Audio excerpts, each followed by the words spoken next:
Dilli Rajacharya to head problematic cooperatives management committee. Government forms a committee to recommend chair of securities board. Prime Minister's office declares zero-file campaign a major success. Government to implement year-round fast-track decision-making processes. Weather Department warns of extreme heat wave across 9 Tarai districts. Temperatures set to exceed 40 degrees Celsius for the next 3 days. US-Iran talks in a limbo as ceasefire deadline looms. Tehran warns of new cards on the battlefield amid US naval blockade. Japan scraps decades-long ban on lethal arms exports. Tokyo targets global defense market as Beijing warns of reckless militarization. And Nepal chasing a target of 129 runs in second T20I against UAE at Kirtipur. Host face pressure to level series following opening match defeat. Good evening, I am April Singh Lama and this is NTV World Primetime News. We're coming to you live from Kathmandu at 1900 hours Nepal time. Elsewhere, it's 13:15 in London, 22:15 in Tokyo and just after midnight in Sydney. Now the news in details. The government has decided to appoint Dilli Rajacharya as the chair of the problematic cooperatives management committee. Likewise, Nawaraj Simkhada and Roshan Bahadur Sakya have been appointed as members. Now, the cabinet meeting today also formed a 3-member recommendation committee for the appointment of the chair of the Securities Board of Nepal, according to Minister for Communication and Information Technology, Dr. Bikram Timosina. The 3-member recommendation committee has been formed under the coordination of National Planning Commission Vice Chair Dr. Gunakar Bhatta. The committee includes Secretary of the Ministry of Finance Dr. Ghanshyam Upadhyay and Bhuvan Kumar Dahal as members. The meeting has approved the submission of a bill to amend the Nepal Special Services Act 2042 to the Federal Parliament. A decision was also taken to approve the submission of the bill to amend the House of Representatives Member Election Act 2073 BS and Voters List Act 2073 BS to the Parliament. राष्ट्रिय योजना आयोगका उपाध्यक्ष doctor Gunakar भट्टको संयोजकत्वमा अर्थ मन्त्रालयका सचिव doctor Ghanshyam Upadhyay र श्री भुवन कुमार दाहाल काठमाडौँ सदस्य रहने गरी सिफारिस समिति गठन गर्ने। नेपाल विशेष सेवा ऐन 2042 लाई संशोधन गर्न बनेको विधेयक संघीय संसदमा पेश गर्न स्वीकृति दिने। निर्णय 3 प्रतिनिधि सभा सदस्य निर्वाचन ऐन 2074 लाई संशोधन गर्न बनेको विधेयक संघीय संसदमा पेश गर्न स्वीकृति दिने। The Office of the Prime Minister and Council of Ministers has announced the successful completion of the initial zero-file campaign, a week-long initiative aimed at eliminating administrative bottlenecks. Launched to expedite decision-making across all 3 levels of government, the campaign has reportedly cleared a massive backlog of pending files that were previously stalled by bureaucratic delays or employee negligence. Spokesperson Hemraj Aryal emphasized that the initiative was necessary because legal deadlines for service delivery were frequently ignored by staff using various excuses. Moving forward, the government intends to make this a permanent year-round policy with strict warnings that any officials failing to meet legal timelines for file processing will face disciplinary action and accountability measures. In other news, Harka Sampang, chair of the Labour Culture Party, has presented a comprehensive 33-point recommendation letter to the government at Singha Darbar. He expressed a cautious optimism, noting that the government is currently making efforts toward good governance and should not be judged prematurely. His proposals emphasize economic stability through price control, a firm non-aligned foreign policy, and a radical shift in the education system. Specifically, Sampang advocates for a one local level, one industry policy and a weekly routine that balances 3 days of academic study with 4 days of hands-on labor and vocational training to foster national production and innovation.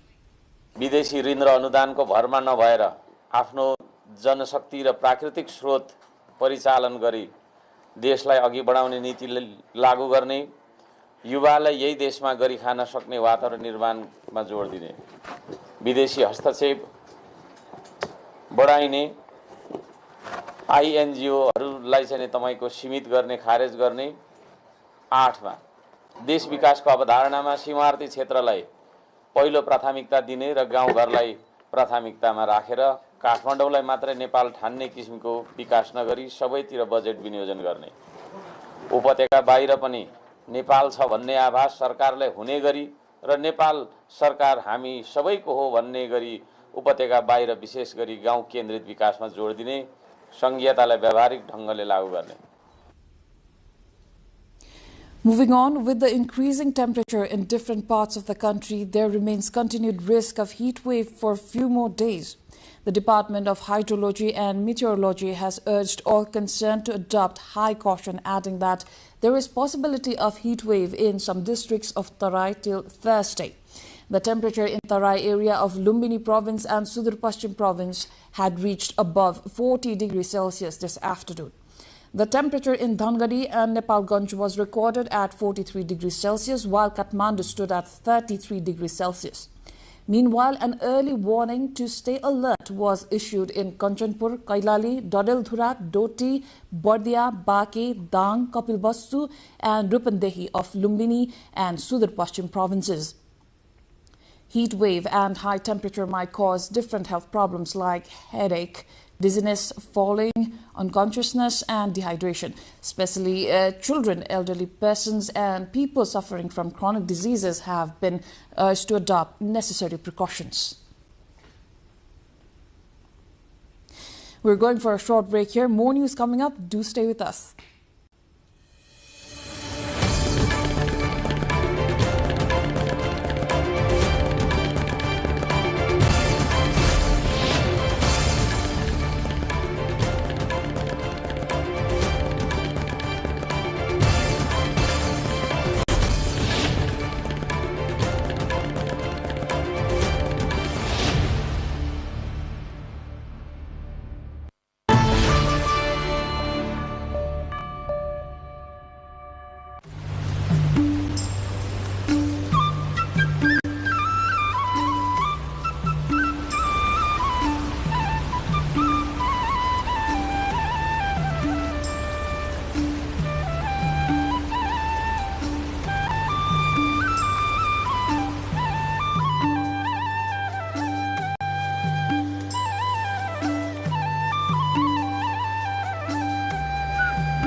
You're watching NTV World Primetime News. Welcome back.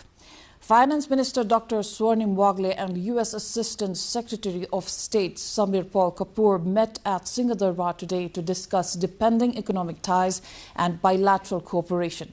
The high-level discussions attended by officials from the U.S. Embassy and the Foreign Ministry centered on expanding mutual interest in trade and investment sectors. Assistant Secretary Kapoor also held a separate courtesy meeting with Foreign Minister Sisir Khanal, where both leaders reaffirmed their commitment to strengthening the long-standing relationship between Nepal and the United States. Notably, Kapoor's arrival marks the first visit by a high-ranking foreign diplomat since the formation of the new government under Prime Minister Balin Shah, signaling a significant moment in Nepal's current diplomatic landscape. Now, moving on, the government's move to strictly enforce maximum retail price (MRP) rules in triggering fresh market irregularities instead of order, despite clear provisions in the Consumer Protection Act 2018, which allow only producers and importers to fix MRP. Wholesalers and retailers are now reportedly labeling goods with self-assigned prices. In many cases, stickers are being hastily placed on products, often missing key details like production and expiry dates, raising concerns of consumer deception. Traders say the rush follows a 15-day government deadline issued on April 13th, making MRP mandatory on all goods. With the deadline approaching, confusion persists over existing stock without proper labels. In other news, Nepal's proposed nomad visa program outlined in government policy and party manifesto faces growing bureaucratic confusion. The initiative aimed at attracting foreign remote workers has yet to move beyond paper. Key government agencies responsible for implementation say they are still unaware of any concrete plan. A major obstacle is the Labour Act of 2017, which does not recognize remote or home-based work as formal employment. Officials confirmed that no amendment process has begun to address this issue. At the same time, the Department of Immigration is attempting to revise visa regulations but cites uncertainty over criteria and duration due to limited input from other ministries. For now, foreign remote workers are restricted to short-term tourist visas, making long-term residence and financial access difficult.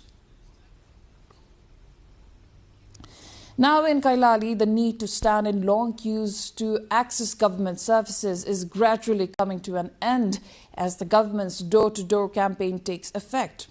The District Administration Office Kailali has officially begun delivering certain services directly to citizens' homes. Following the federal government's policy, services such as passports, citizenship certificates and national identity cards are now being delivered to service seekers through the postal service. Chief District Officer Hiralal Regmi informed around 200 passports were sent via postal service yesterday alone, marking the official start of this initiative. Regmi also said this system will gradually reduce the inconvenience of waiting in long lines.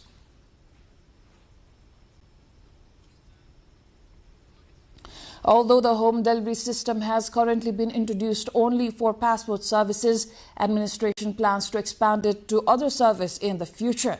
The implementation is expected to make service delivery faster, easier and more efficient. Meanwhile, this initiative by the Kailali administration is seen as an important step toward improving access to government services while also saving citizens time, effort and expenses. Now, the local administration of Thading district has granted permission for the extraction of quarry and river-based construction materials from the Trishuli River for the under construction Nagtunga Muglin Road section. The administration has also directed that all extraction activities must strictly follow environmental impact assessment (EIA) and initial environment examination (IEE) guidelines. Previously, the collection of materials from the Trishuli River, nearby quarries and streams had been halted due to the protests from local residents. The shortage of sand, gravel and stone had severely affected road upgrading work, bringing construction activities almost to a standstill.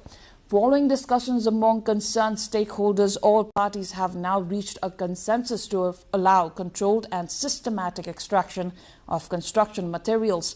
The agreement was made in consideration of the increased risk of transport disruption during the monsoon season. Under the agreement, materials will be extracted only from designated locations and in specified quantities under the supervision of local authorities. International news coming up next after this short break.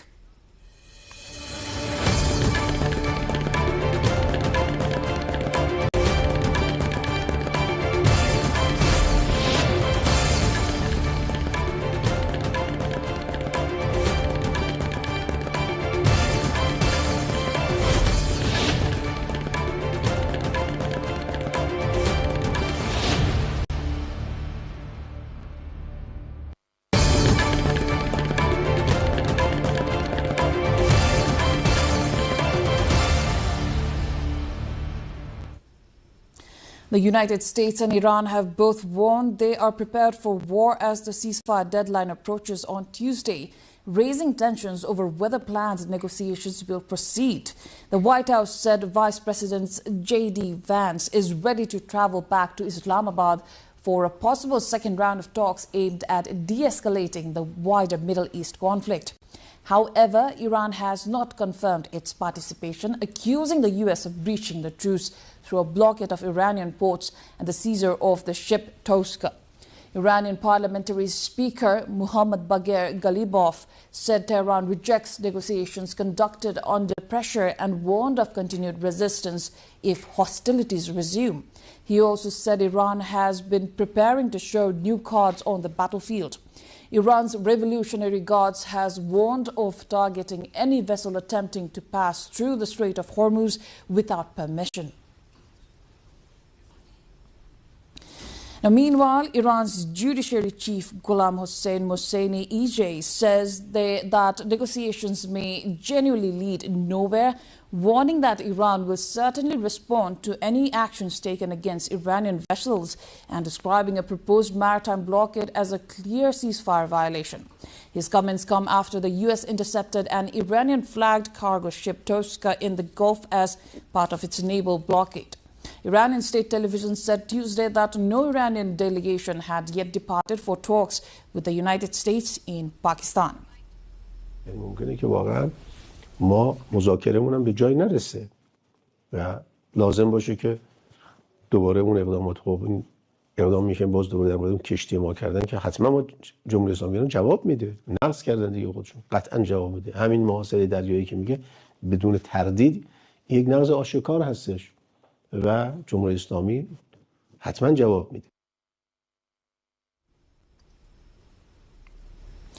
Meanwhile, the head of the UN Maritime Agency has called for urgent support for thousands of seafarers stranded in the Strait of Hormuz amid disruption linked to the U.S.-Israel conflict with Iran. The International Maritime Organization says around 20,000 sailors and 2,000 ships have been stranded in the waterway in the key shipping lane. IMO Secretary General Arsenio Dominguez told a conference in Singapore that many seafarers are experiencing stress and exhaustion due to the prolonged disruption. He urged shipping companies and governments to provide stronger remote and personal support, including mental health assistance and direct outreach. Some countries have set up helplines and delivered supplies, but the IMO says further action is still needed. Now, Japan is moving to ease its long-standing restrictions on arms exports, government officials have announced. Chief Cabinet Secretary Minoru Kihara said revised rules under the three principles on transfer of defense equipment and technology now in principle allow the export of defense equipment, including completed products. Prime Minister Sanae Takaichi said the policy change is intended to strengthen national security and support Japan's domestic defense industry. The reforms would lift limits that previously restricted exports to 5 non-combat categories such as rescue, transport, surveillance and mine clearing.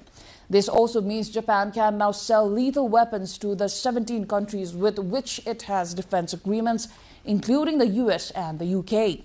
While proponents say the shift will deepen defense cooperation with allied countries, critics warn it could undermine Japan's post-war pacifist stance.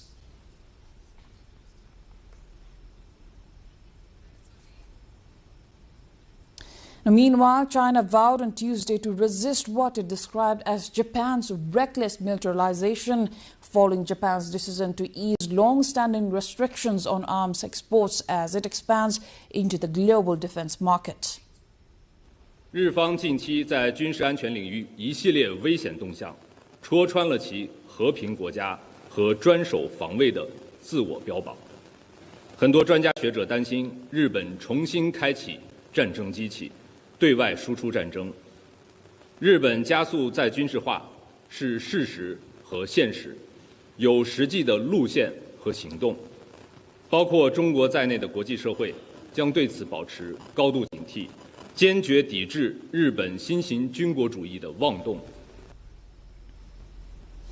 More international and sports news coming up after this short breather.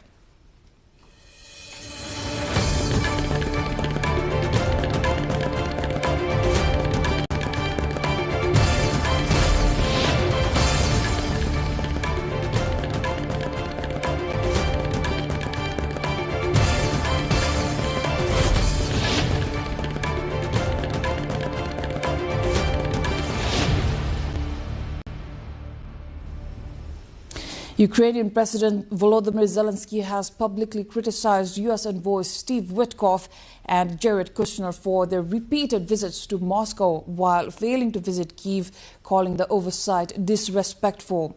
The tension comes as peace negotiations to end the 4-year-old war have stalled largely due to a shift in U.S. diplomatic focus toward the escalating conflict between the U.S., Israel and Iran.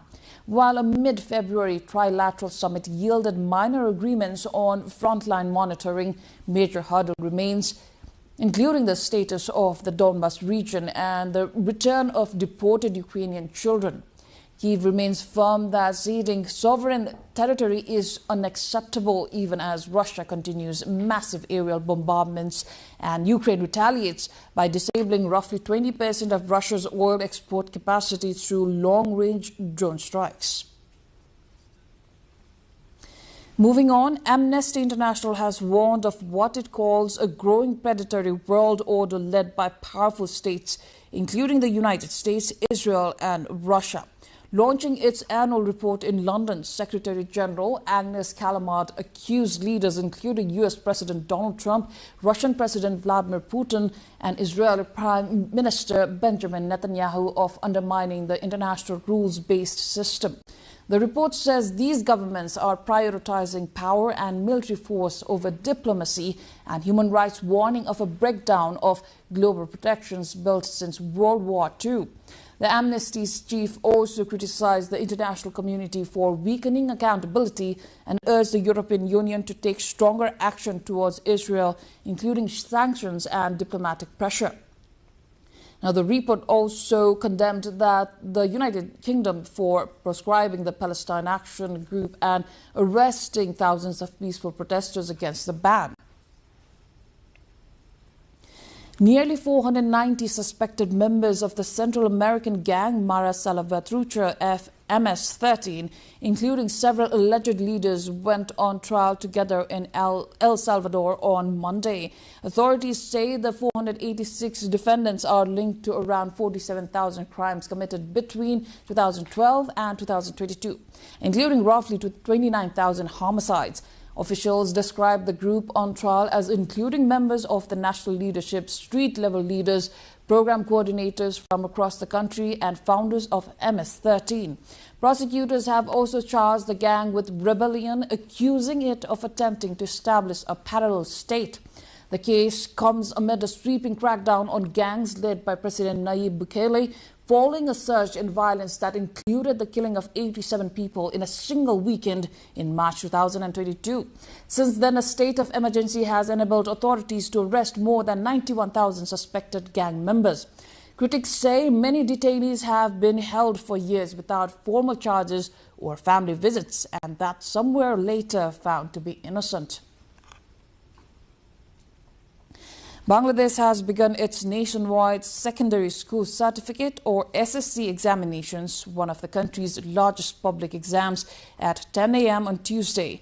A total of 1.85 billion students from 11 education boards are taking part with a near equal number of male and female candidates.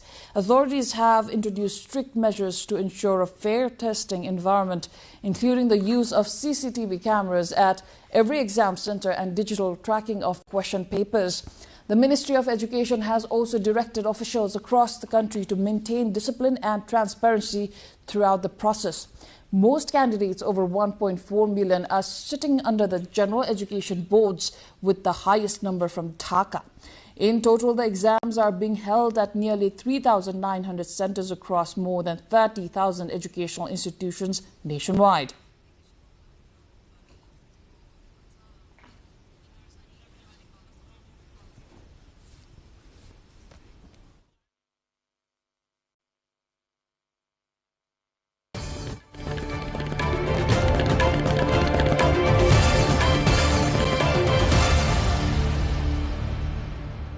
Time for sports update.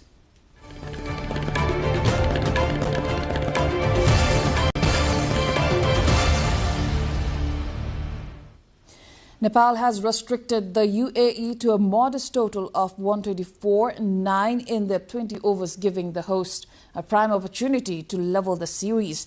After winning the toss and electing to bowl, Nepal's attack was disciplined from the start. Hemant Thami was the pick of the bowlers, finishing with 3 wickets for 19 runs. Sandeep Lamichhane provided exceptional control, taking 1 wicket for just 11 runs in his 4 overs, while Nandan Yadav chipped in with 2 wickets at the death. The UAE innings struggled for momentum throughout. Akshadeep Nath provided the only significant resistance with a hard-fought 44 off 31 balls, while Adib Usmani added 30. However, regular wickets and tight spells from the Nepali spinners ensured the visitors couldn't capitalize on the final overs. This series serves as a critical competitive warm-up for the Nepali squad as they fine-tune their performance ahead of the upcoming ICC Cricket World Cup League 2 fixtures.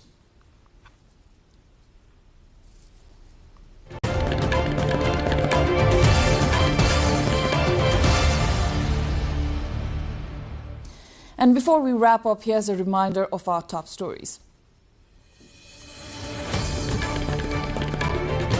Dilli Acharya to head Problematic Cooperatives Management Committee. Government forms a committee to recommend Chair of Securities Board. Prime Minister's office declares zero-file campaign a major success. Government to implement year-round fast-track decision-making processes.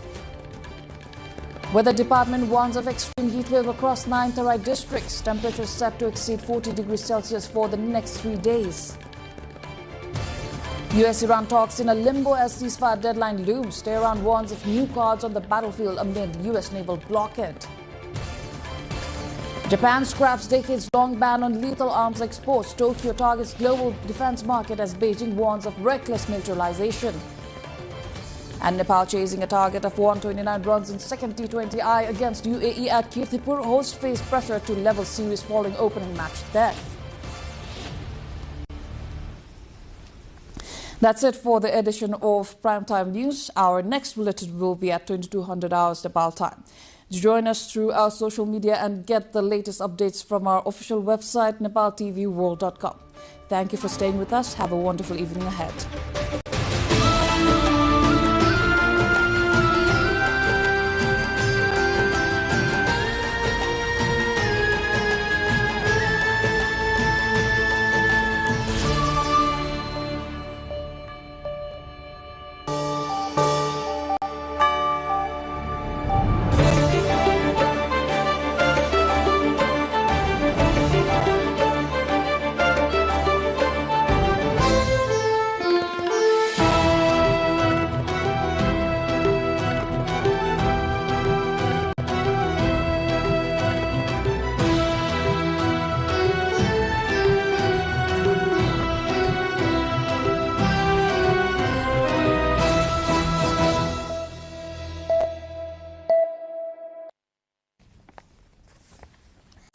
Welcome to the studios of NTV World in Kathmandu, Public Service Broadcasting PSB Nepal's new initiative to make Nepal more visible and audible to the global audience. Welcome on board.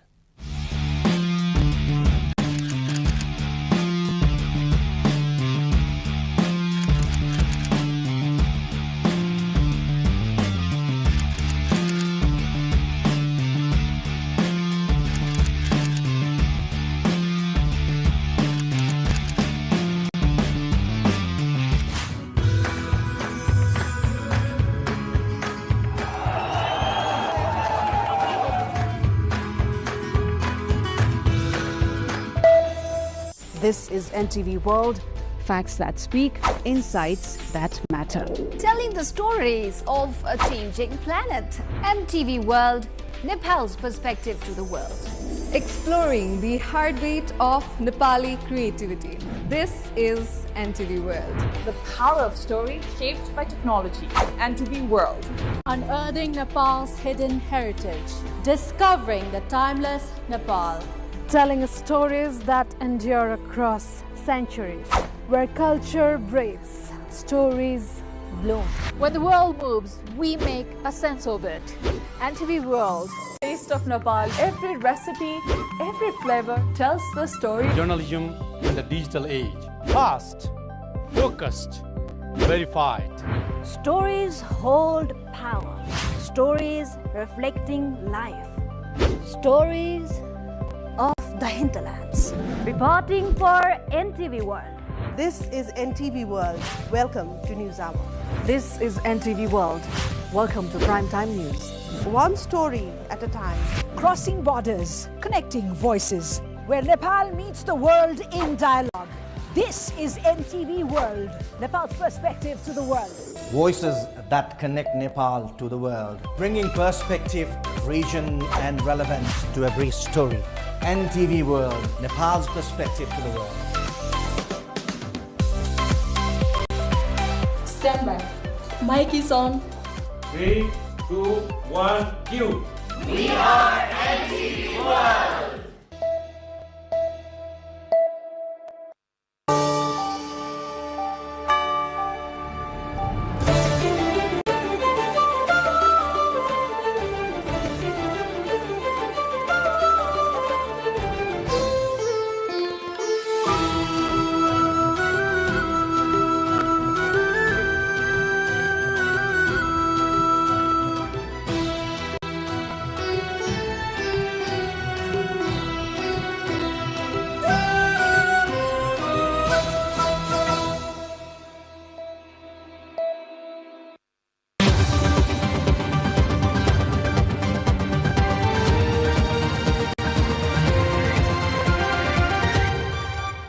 This is The World This Week, your weekly roundup of the latest international events and updates. This is me, Bhavana Casey. In this edition, we bring you the stories making headlines across the globe, from geopolitical tensions and major political developments to cultural celebrations and remarkable human feats.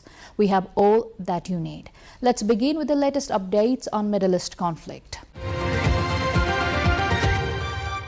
A 10-day ceasefire between Israel and Lebanon has begun with celebrations and fireworks in Beirut. It is said more than 2,000 people in Lebanon have been killed in the 6-week conflict, with 1 in 5 people displaced.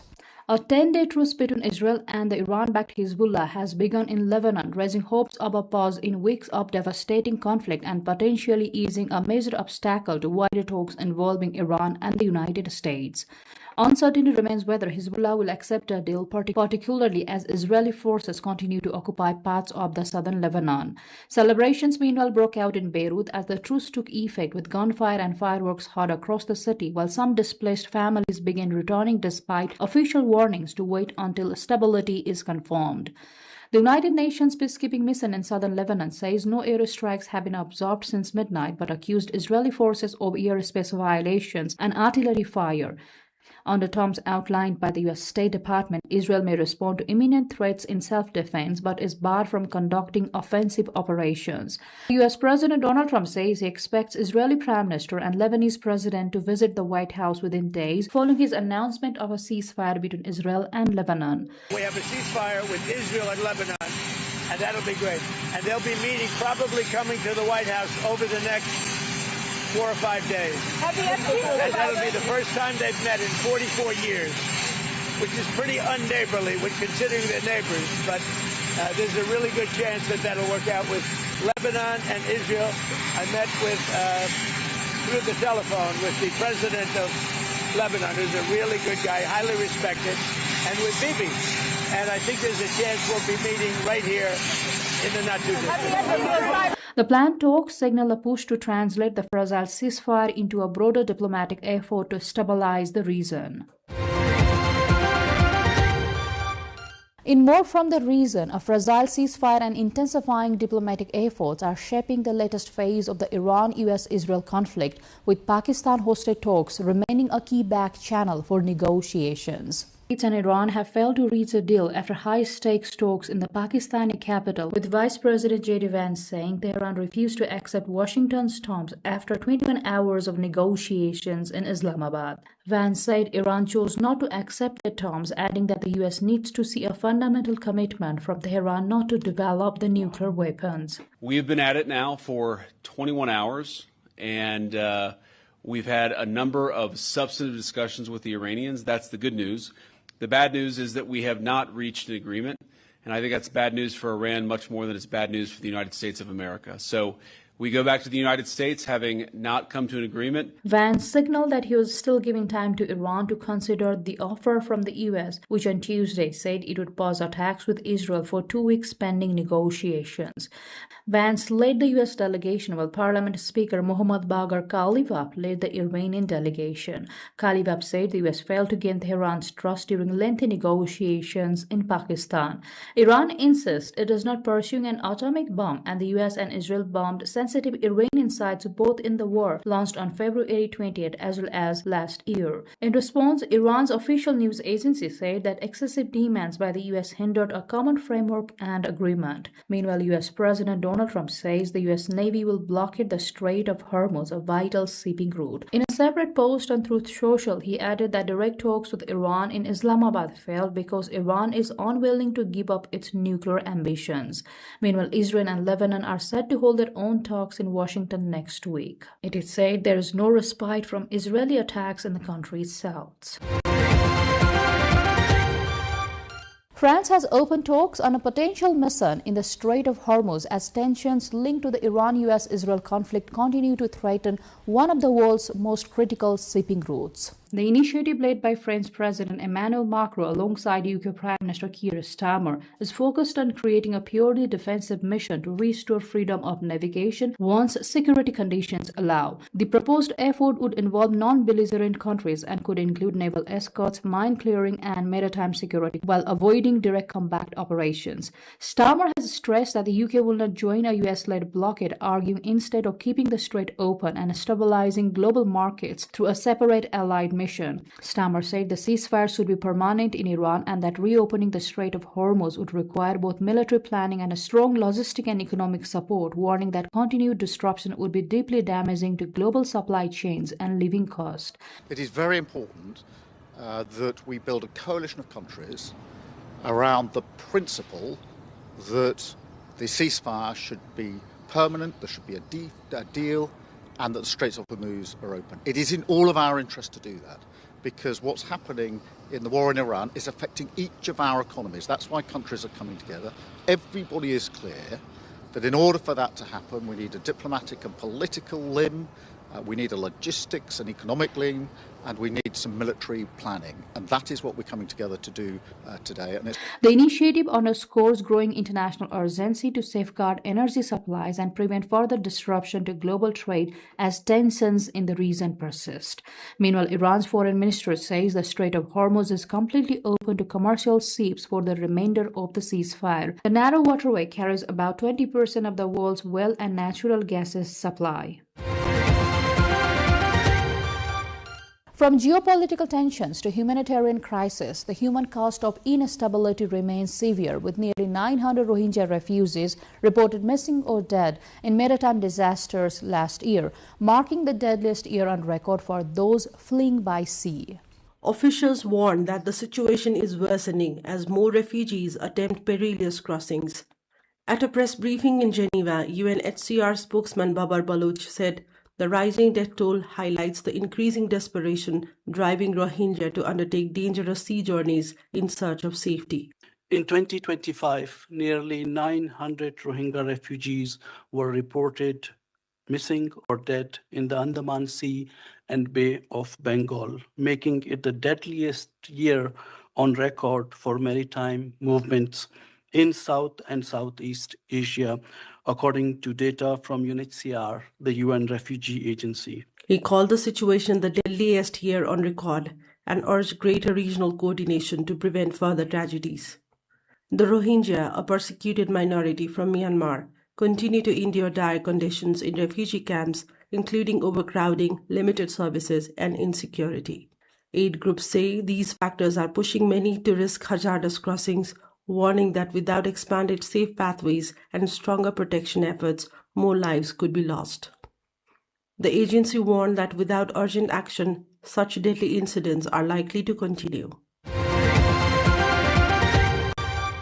Now to politics. Viktor Orban's 16-year rule has come to an end after a 45-year-old former party insider defeated the long-serving Hungarian leader, bringing down a system widely described by critics as an electoral autocracy.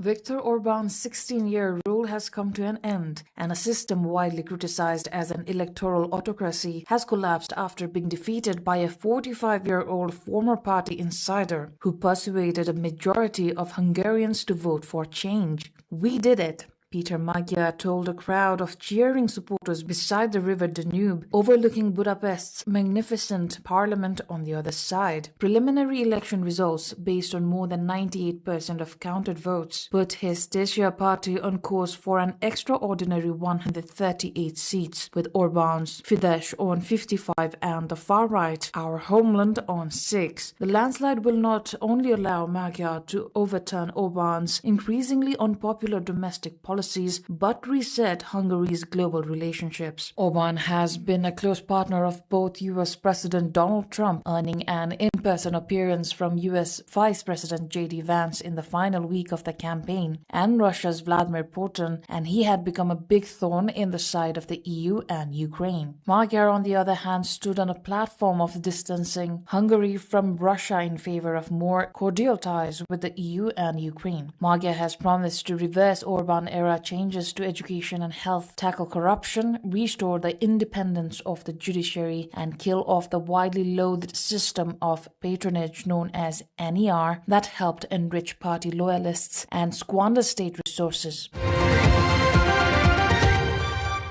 From politics to space, a historic mission has now safely concluded its journey beyond the Earth as the Artemis 2 crew returned safely after completing a record-setting lunar flyby. Artemis 2 astronauts expressed awe over their record-setting lunar flyby mission, urging unity on Earth after witnessing the planet's isolation like a lifeboat in space. Visibly emotional while speaking, Reed Wiseman, commander of the mission, reflected that before launch, the experience feels like the greatest dream on Earth, while once in space the focus shifts to wanting to return to family and friends, describing it as a profound reminder of what it means to be human and to live on Earth. Victor, Christina, and Jeremy, we are bonded forever, and no one down here is ever going to know what the four of us just went through, and it was the most special thing that will ever happen in my life.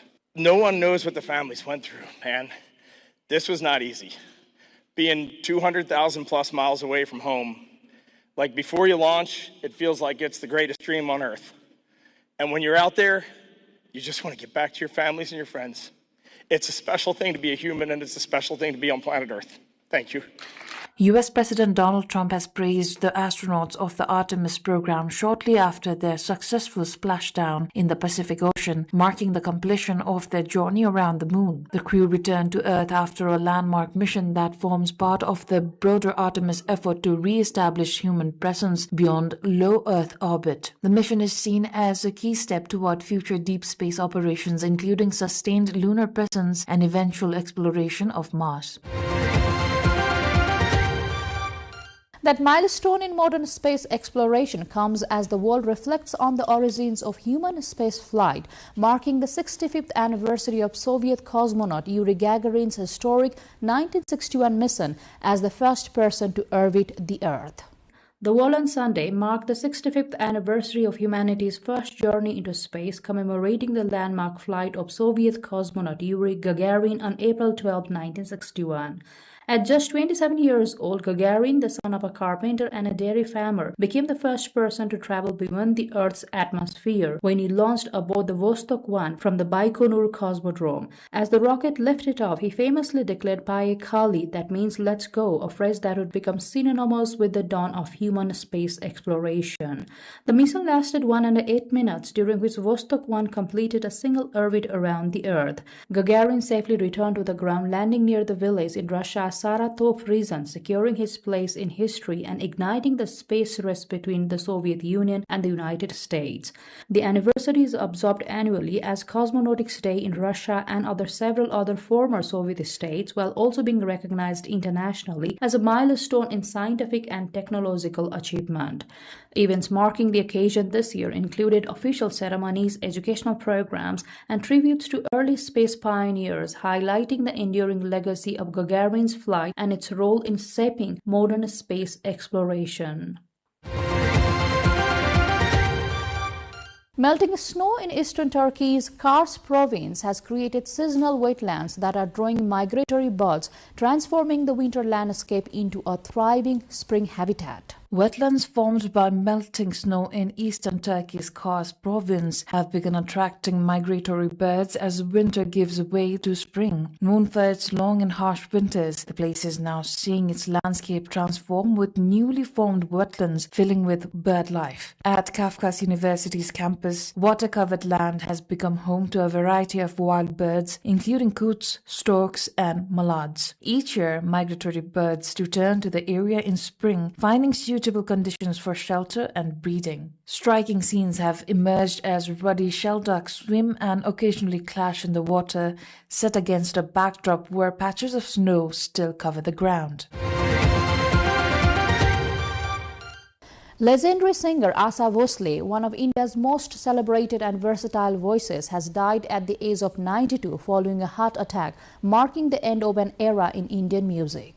Asa Bhosle, a legendary Bollywood singer who became a cultural icon, has died aged 92. The unrivaled queen of Indian playback singing died in Mumbai, having been admitted to hospital after suffering a heart attack. Her death marks the end of an era in Bollywood music, with her career spanning more than 8 decades and encompassing more than 12,000 songs, including Nepali. Bhosle's distinctive voice breathed life into countless film songs as actors lip-synced to her unforgettable tracks. Her pervasive presence in Bollywood earned her the 1997 hit Cornership tribute Brimful of Asha, and she was also known internationally for a collaboration with British musician Boy George. Indian Prime Minister Narendra Modi called her one of the most iconic and versatile voices India has ever known. The tributes reflect a wider recognition of Bhosle's remarkable artistry. With a voice that moved effortlessly from romantic ballads to energetic numbers, she became the go-to singer for composers across genres. Her range and vitality made every song a celebration and defined the sound of Bollywood for generations.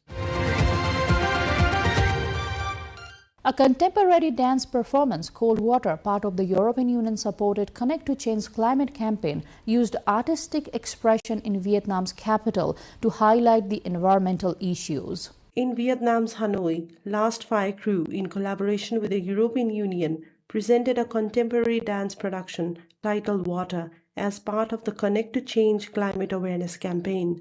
The performance drew a strong response from young audiences and was inspired by the themes of wind, water, and sun.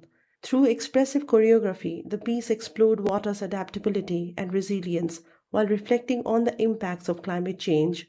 Organizers said the production highlighted the importance of collective action and community responsibility in addressing environmental challenges. The campaign also aimed to encourage youth engagement in the green transition and promote more sustainable lifestyles.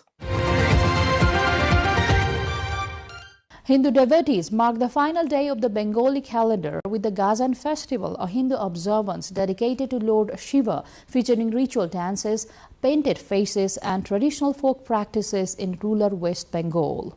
Indian devotees have marked the final day of the Bengali calendar with the traditional Gazan festival, a Hindu observance dedicated to Shiva. The festival is being held in Shivwan village in the Burdwan district of West Bengal, around 200 kilometers from Kolkata. Participants painted their faces red and performed ritual dances, including acts involving skull replicas as part of devotional practices linked to folk traditions. Local residents said the rituals are performed as an expression of devotion and spiritual projection associated with the deity. A villager, Satya Prakash Mukherjee, said participants believe the festival also symbolically represents the presence of spiritual forces connected to Shiva's followers. Authorities and local continue to observe the annual festival, which is widely celebrated across parts of rural West Bengal. The festival is traditionally associated with intense ascetic rituals and is performed at the end of the Bengali calendar year in the rural parts of West Bengal. It reflects long-standing folk practices blending devotion, endurance, and community participation in honor of Lord Shiva. Indian and Pakistani Sikh pilgrims gathered at Gurdwara Panja Sahib, one of holiest sites, to mark Baisakhi with prayers, rituals and community celebrations during the annual harvest festival. Indian and Pakistani Sikh pilgrims gathered at Gurudwara Panja Sahib, one of Sikhism's most sacred sites, during the Baisakhi Harvest Festival. The annual celebration drew devotees from both countries who came together to mark the religious and cultural occasion through prayers, rituals, and community gatherings. Baisakhi holds a deep religious, historical, cultural, and agricultural significance in Punjab and is widely observed across Sikh communities. Sikhs traditionally take part in processions known as Nagar Kirtan, visit Gurudwaras for blessings, and share meals from langars or community kitchens during the festival. As part of the observance, the Nishan Sahib, the sacred Sikh flag symbolizing identity and sovereignty, is ceremonially cleaned and reinstalled at Gurudwaras. Festive celebrations are also underway in Southeast Asia, where the New Year is being marked with vibrant public gatherings as thousands of revelers flooded Siloam Road for Thailand's Songkran Festival, with authorities managing large crowds at one of the country's biggest annual celebrations. Thousands of revelers flooded Siloam Road in Bangkok to mark the start of Songkran as authorities managed large crowds gathering for one of the country's biggest annual celebrations. The Thai New Year festival, known for its large-scale water fights, drew both local and tourists to the capital's commercial district, where participants armed with water guns and buckets drenched one another along packed street corridors. Officials had earlier designated sections of Siloam Road as controlled celebration zones, aiming to balance public safety with tourism-driven festivities.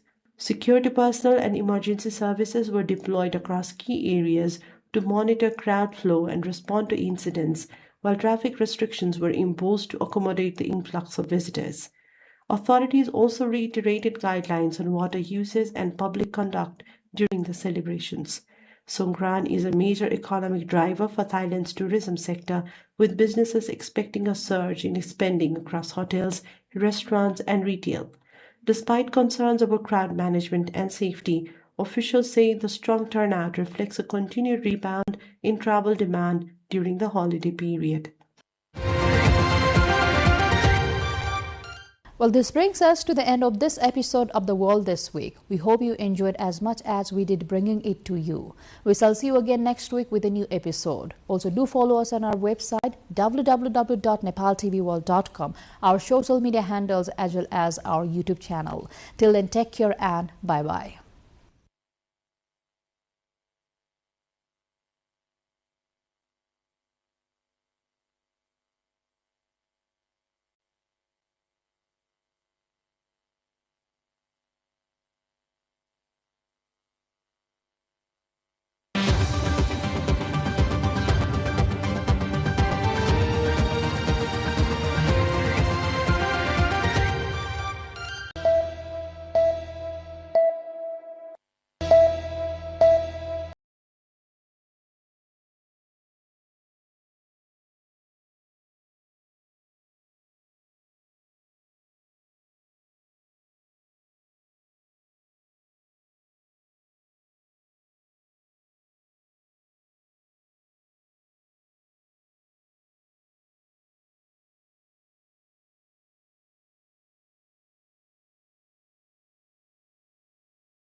During Lichavi period, Changu Narayan was also known as Dola Shikhar, which refers to a mount or hill in the shape of Dola.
This two-story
The year 2014, in course of a conversation, a security analyst asked me, Shivani, don't you feel the world is getting chaotic by the day?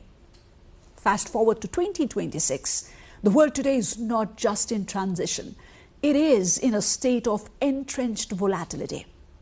From the shifting tectonic global politics to the digital grip of AI-driven warfare, we are witnessing a global chaos that traditional realism fails to explain. But what if the remedy isn't found in more weaponry or treaties, but in the very science of how we as humans exist?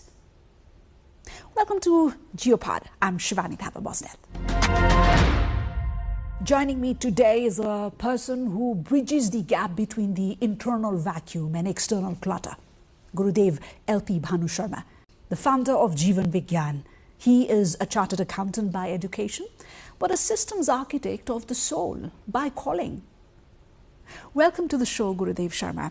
Such a privilege it is to have you with us here at NTV World Studios. Thank you. Let's dive in to the very, very fundamental question, Gurudev, as we get set to begin the conversation. A quick pan around and everybody knows that we are the most connected generation of all times in human history, right? But yet we are plagued by profound loneliness, and I'm told that loneliness is going to be the problem of the next century, right? We as institutions, communities, or even nations lobby for peace at different forums. But seldom do we find that in our living rooms. Now, in this very backdrop, the modern human, as we are equipped with all sorts of amenities and comfort, yet the most common question I get to hear is, why am I not happy? Beautifully put. This age we are connected globally through technology, but inside it's a deep disconnect. And unless you are able to connect with yourself, all the connections that you have in terms of, with the society, with the world at large, it becomes superficial. So this superficiality is there in the very core of modern technological framework. And as you have put it correctly, what I see is unless you are able to connect with yourself, you will never be able to communicate with anyone around. Okay? So the deep connection which spirituality brings, which meditation brings, the deep connection is going to be the #1 superpower for the future. You can be lonely even in a crowd of 10,000 people, because that loneliness is inside you. The more you connect with yourself, the connection with the world, the connection with everyone around will be very spontaneous. Otherwise, it becomes superficial. So, this trend of AI, warfare, and whatnot has a very, very deep hole in it. And what will address this deeper problem of humanity, this loneliness, this inability to connect, this is the soul connection. And everyone has to be the architect of the soul. Okay? So that heart-to-heart communication, that heart-to-heart engagement has to be the #1 agenda for the future. Is our Eastern life science merely a set of rituals? Or is it a technical manual for our human mind which we have simply stopped reading? Spirituality cannot be put into rituals, but through rituals you are able to connect. There is a deep misunderstanding among people that spirituality and religion, they are one and the same. They are not. Religion is something that you believe. Spirituality is something you experience. Religion is something that tells you, probably my religion is different from your religion. But if you are a spiritual person, you can never say that your spirituality is different from my spirituality. So that way, the science, the hidden science that connects all spiritual traditions is the spiritual, all religious traditions is the spirituality. So spirituality connects. And spirituality is experience-based. It is also science-based. That's why we call this Jiva Vigyan, the science of living. And rituals have their own place, but spirituality is much more than rituals. What does a ritual do? For example, when you're trying to talk to your mom, what do? You just think about her, or you go and talk to her. When you want to go and talk to her, you need her there physically, right? So when you want to develop that connection with the divine, whoever or whatever in form it may be, if there is something there, it helps you. Okay? So rituals have been a part of all this process, but not the only part. Today, everything that you have, your mobile phone, your gadgets, everything, they are also some type of rituals, You look at your phone, early in the morning when you get up, the first thing probably after you drink your water, you reach out to your phone, right? So it has become a ritual. And this way, slowly the culture is emerging. Rituals for us have been very different. And if you see the rituals in this part of the country, is this part of the world, rituals in this part of the world have been there to connect with the nature, because we are the most nature connected country. This is what the Guardian also found out about a couple of months back. But secondly, if you don't want to follow a particular ritual, it's fine. If rituals help you, good, go ahead with the rituals. If rituals, if you think that you are much more than rituals, or rituals do not help you, then you don't need rituals. You need that system and that science to connect with yourself. So whatever you know about yourself, the same thing you're trying to project onto others. And if you know that you are not just a body, you are not just a mind, you are not just the thoughts that are floating in your mind, you are much more than that. You are a spiritual being. This country, Nepal, the Himalayan tradition has taught us how to connect with oneself before connecting with the people around. Has taught us how to talk to oneself before talking to anyone else. Has taught us how to master our own mind before trying to master anything else. So this is going to be the most important contribution to human consciousness. See, tomorrow the most important infrastructure will be that of consciousness, because we already have the technology, right? We already have the platforms, everything, we have all material positions. We have bridges, we have roads, we have buildings, we have computers, supercomputers, okay? The aeroplanes and supersonic aeroplanes and fighters and weapons and whatnot. Now what we need is the right set of mind to be able to use all this in the greater good of humanity. This is one planet, this is one system, and this is one humanity. You do not have two humanities. Spirituality says, yes, all of humanity, okay, they are same. All human beings are same, okay? And then it also says that if you love yourself, you will be able to love everyone else. This is what is lacking today. Where did we fail as a society or a nation? Because it wasn't until recently that people started differentiating spirituality from religion, because largely spirituality is so embedded in religion in Nepal, right? In almost all the practices and in all the cultures and communities. So where did we fail? This is a science-based practice, but we handed this over only as a belief. Because if it is a belief, then you may not believe. My belief is not your belief, right? So we handed this over to our people, and we also took it as a belief system. Now, belief does not bring in anything. This is the major disconnect that we faced maybe over the last 1 century. This is what I see. And we forgot that just mere reading of scriptures, mere reading of textbooks is not a spirituality. Okay? We also forgot that just visiting temples and gumbas and mosques is not a spirituality. No, the deep love, the deep connection you bring in, your awareness, your presence, and your personal experience, they become spirituality.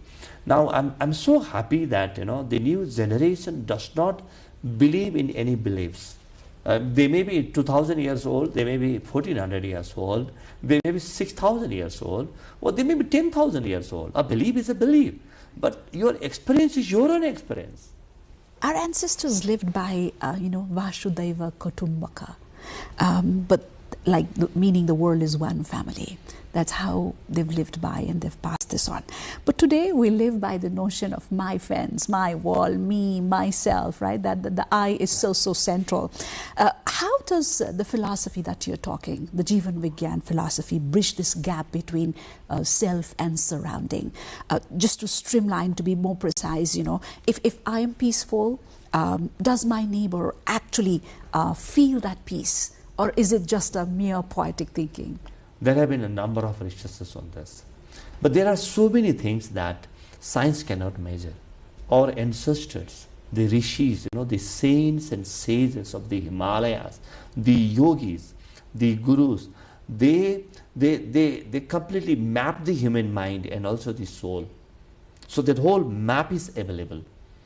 And luckily, a major part of that is now backed by science, backed by logic, backed by experience, and backed by evidence also. And for example, today, science says that when I'm at peace, I spread that aura all around, and at least whatever I am feeling inside, up to at least 8 feet,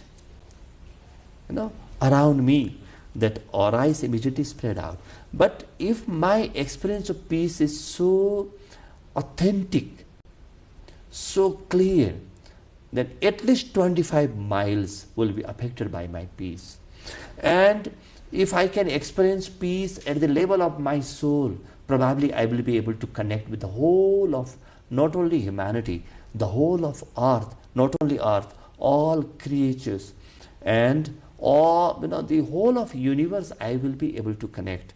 This is what science is slowly finding out. The Himalayan tradition says, don't go to the world to get something. Go to the world to give something. This makes the whole foundation, very different. This is a complete change in perspective. So when you say Vasudhaiva Kutumbakam, you are not saying that this is my family and extort your family, and just bring in whatever you want to know. It says, if this is my family, it is my duty to serve my family. And no doubt, look at the history of Nepal. For a long time, never in history we have exported any weapons. We have never exported terrorism. Okay? We have never exported conflict. In the form of Buddha, we exported peace to the whole world. Right? In the form of meditation, we exported the deep soul connection.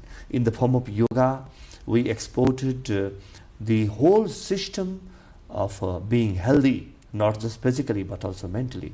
In the form of naturopathy, we have exported wellness, not illness. What Nepal has brought to the human consciousness is profound. And I think it's time that we started looking into it. We started researching into it. Look at the world today, the whole world today, the whole wars, okay? The whole wars and everything that the world is doing today is trying to grab something from someone else. But Vasudhaiva Kutumbakam says, go out to the world at large, but with compassion in your heart.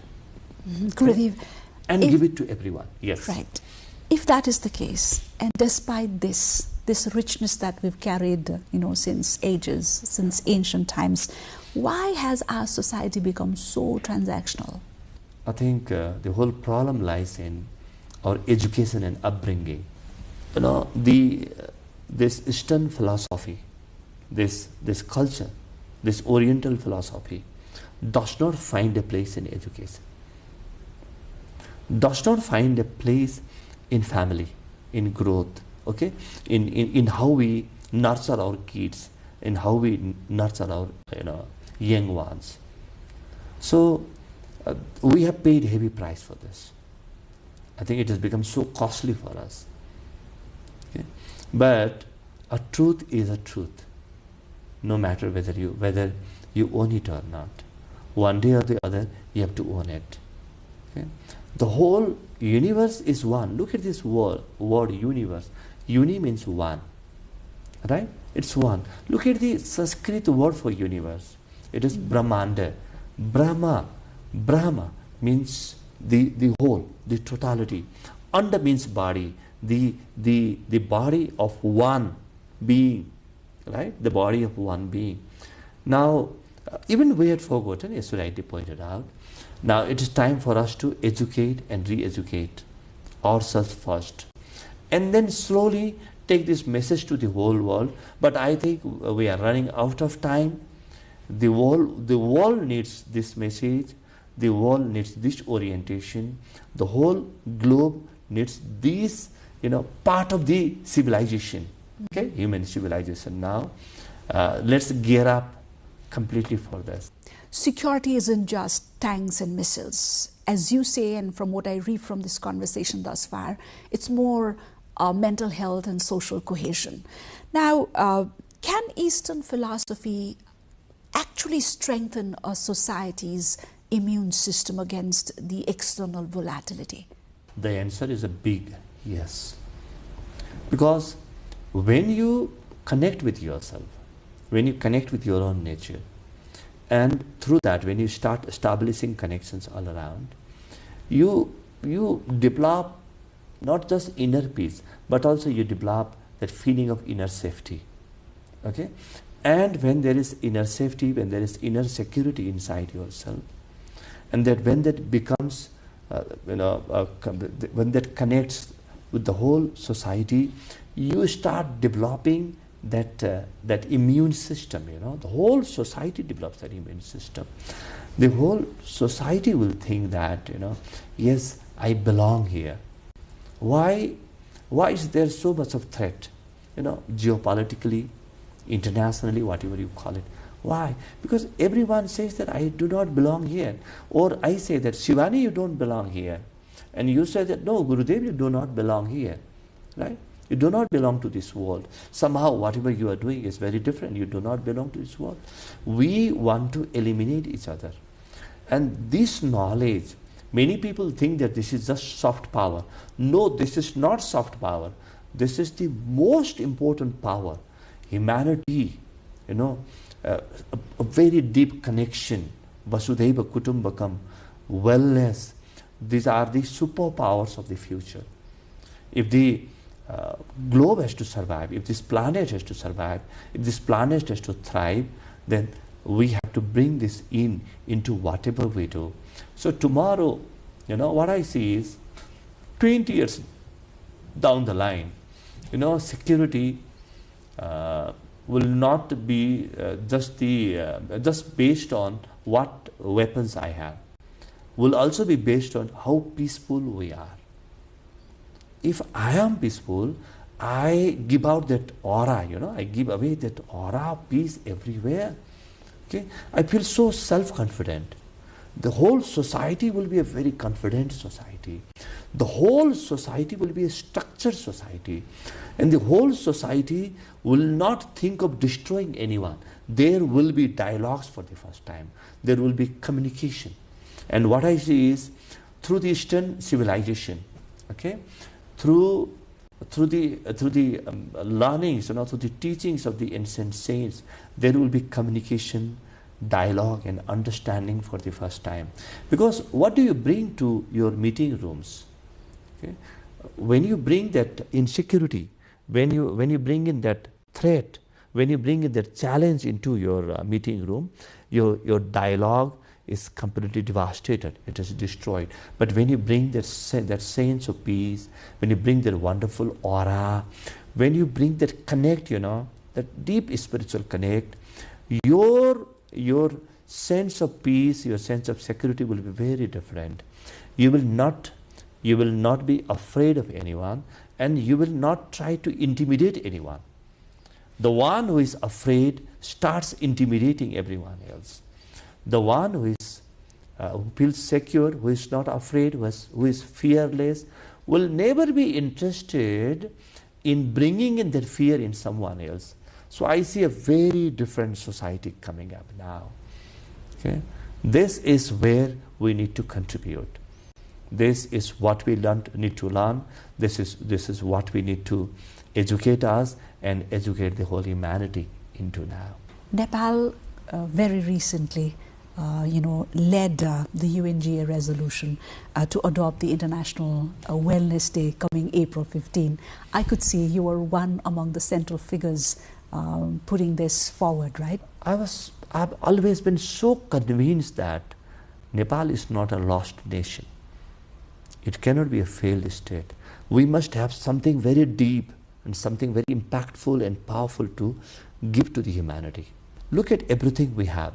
Everything is divine, everything is pristine, everything is sacred, everything is holy. This is what the whole world needs. And this word wellness encompasses everything that we have. The whole tradition, okay? The whole spiritual tradition that has run into tens of thousands of years, the whole spiritual legacy. Last December 2025, the whole world was celebrating International Meditation Day, and we were there in the UN headquarters in Newark, USA. We made a presentation representing Nepal. Then we talked to many people there. We talked to the ambassadors, the permanent representatives there. We talked to the diplomats. We talked to scientific communities. And everyone was so curious about what Nepal can bring into the plate now. Because the people told me, see, Nepal, we have heard, has a very, very rich spiritual tradition. And where are you now? What are you going to bring in? Then we came up with the concept of International Wellness Day there. We made a firm resolution in our mind that we will request the government, we will lobby with the government, okay, to go in for the International Wellness Day. And this that's where the concept started. Immediately after I came back from US, the very next day, I sent a proposal to the government, to the foreign ministry. And these beautiful people, these intelligent people, they understood the concept, whole concept. And they went ahead, and in less than a couple of months, we had the International Wellness Day. And Nepal is the sole proposer, they not only led the proposal, it is the sole proposer of the International Wellness Day. And 142 countries endorsed this. 40 countries are the co-sponsors, including China and India. Because this belongs to the whole of East now, this belongs to the whole of East. And I'm so happy that after the UN General Assembly adopted this resolution, the new government has come up with very clear policies and plans to execute this. April 15 is going to be celebrated as International Wellness Day. This is not just another day. This is what human beings, the whole humanity, has been waiting for. So as you said, certainly it was a milestone, but let us look at the corridors of power where you work, Gurudev. We often hear that power corrupts, but Eastern tradition gives us the Raj Rishi, meaning the leader who rules with the heart of a sage. Is it just a mythological ideal? There are two types of rulers. The first type of ruler is one who does not have a heart, knows everything outside, rules the world, rules the country, not based on love, not based on understanding, not based on that Vasudhaiva Kutumbakam, not based on a deep philosophy. The power is there. Maybe the people voted. The mass power is there. The legal process is there. You may be a very, very good ruler from the outside, but if you do not have that heart, if you do not truly love your country, your people, and the humanity at large, what will you do? Slowly the power starts corrupting you. Unconsciously, the power starts corrupting you, and it corrupts you absolutely. This is what they say, right? Now, but our methodology has been very, very different. Okay, I think you've come up with a wonderful term that has been lost for generations now, Raja Rishi. Raja Rishi means a king or a leader who is also a rishi or a sage or a saint inside, that very big heart. Okay.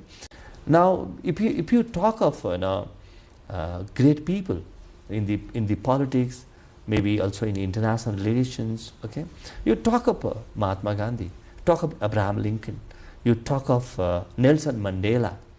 Okay, when you talk of Gautam Buddha, what are you talking about? They had the power, but they never misused the power. In fact, the power made them more responsible. This is what Rajarsi is, and this is what the Eastern tradition, the Eastern philosophy, not just saying tradition, not just saying philosophy, the Eastern civilization brings into the whole world. And this Rajarsi is going to be the new form of leadership.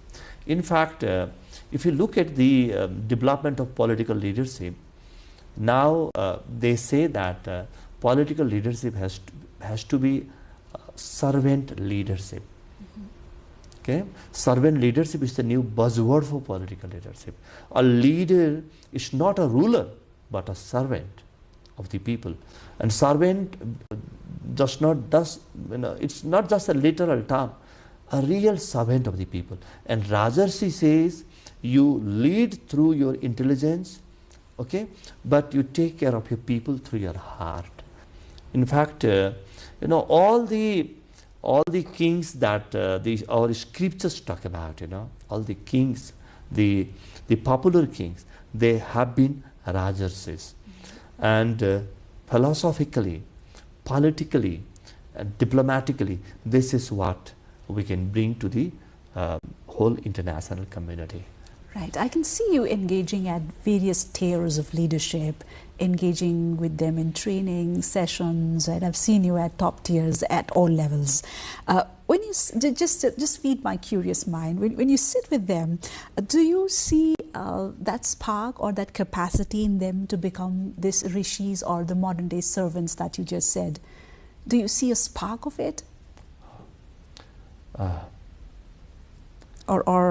Or is it the vivad or the state, like the loud of the state, too loud for them to, hear the vigyan of their own conscience? You posed a very difficult question to me, Shivani, but I think I must answer this question. After meeting, after talking to a number of people, someday, my heart, starts blossoming, I become so cheerful, so happy. Yes, I got someone here. I got someone who can understand this message, who can execute and carry forward this message. Yes, there are people here. There are people, okay? In different generations, in different age groups, there are people.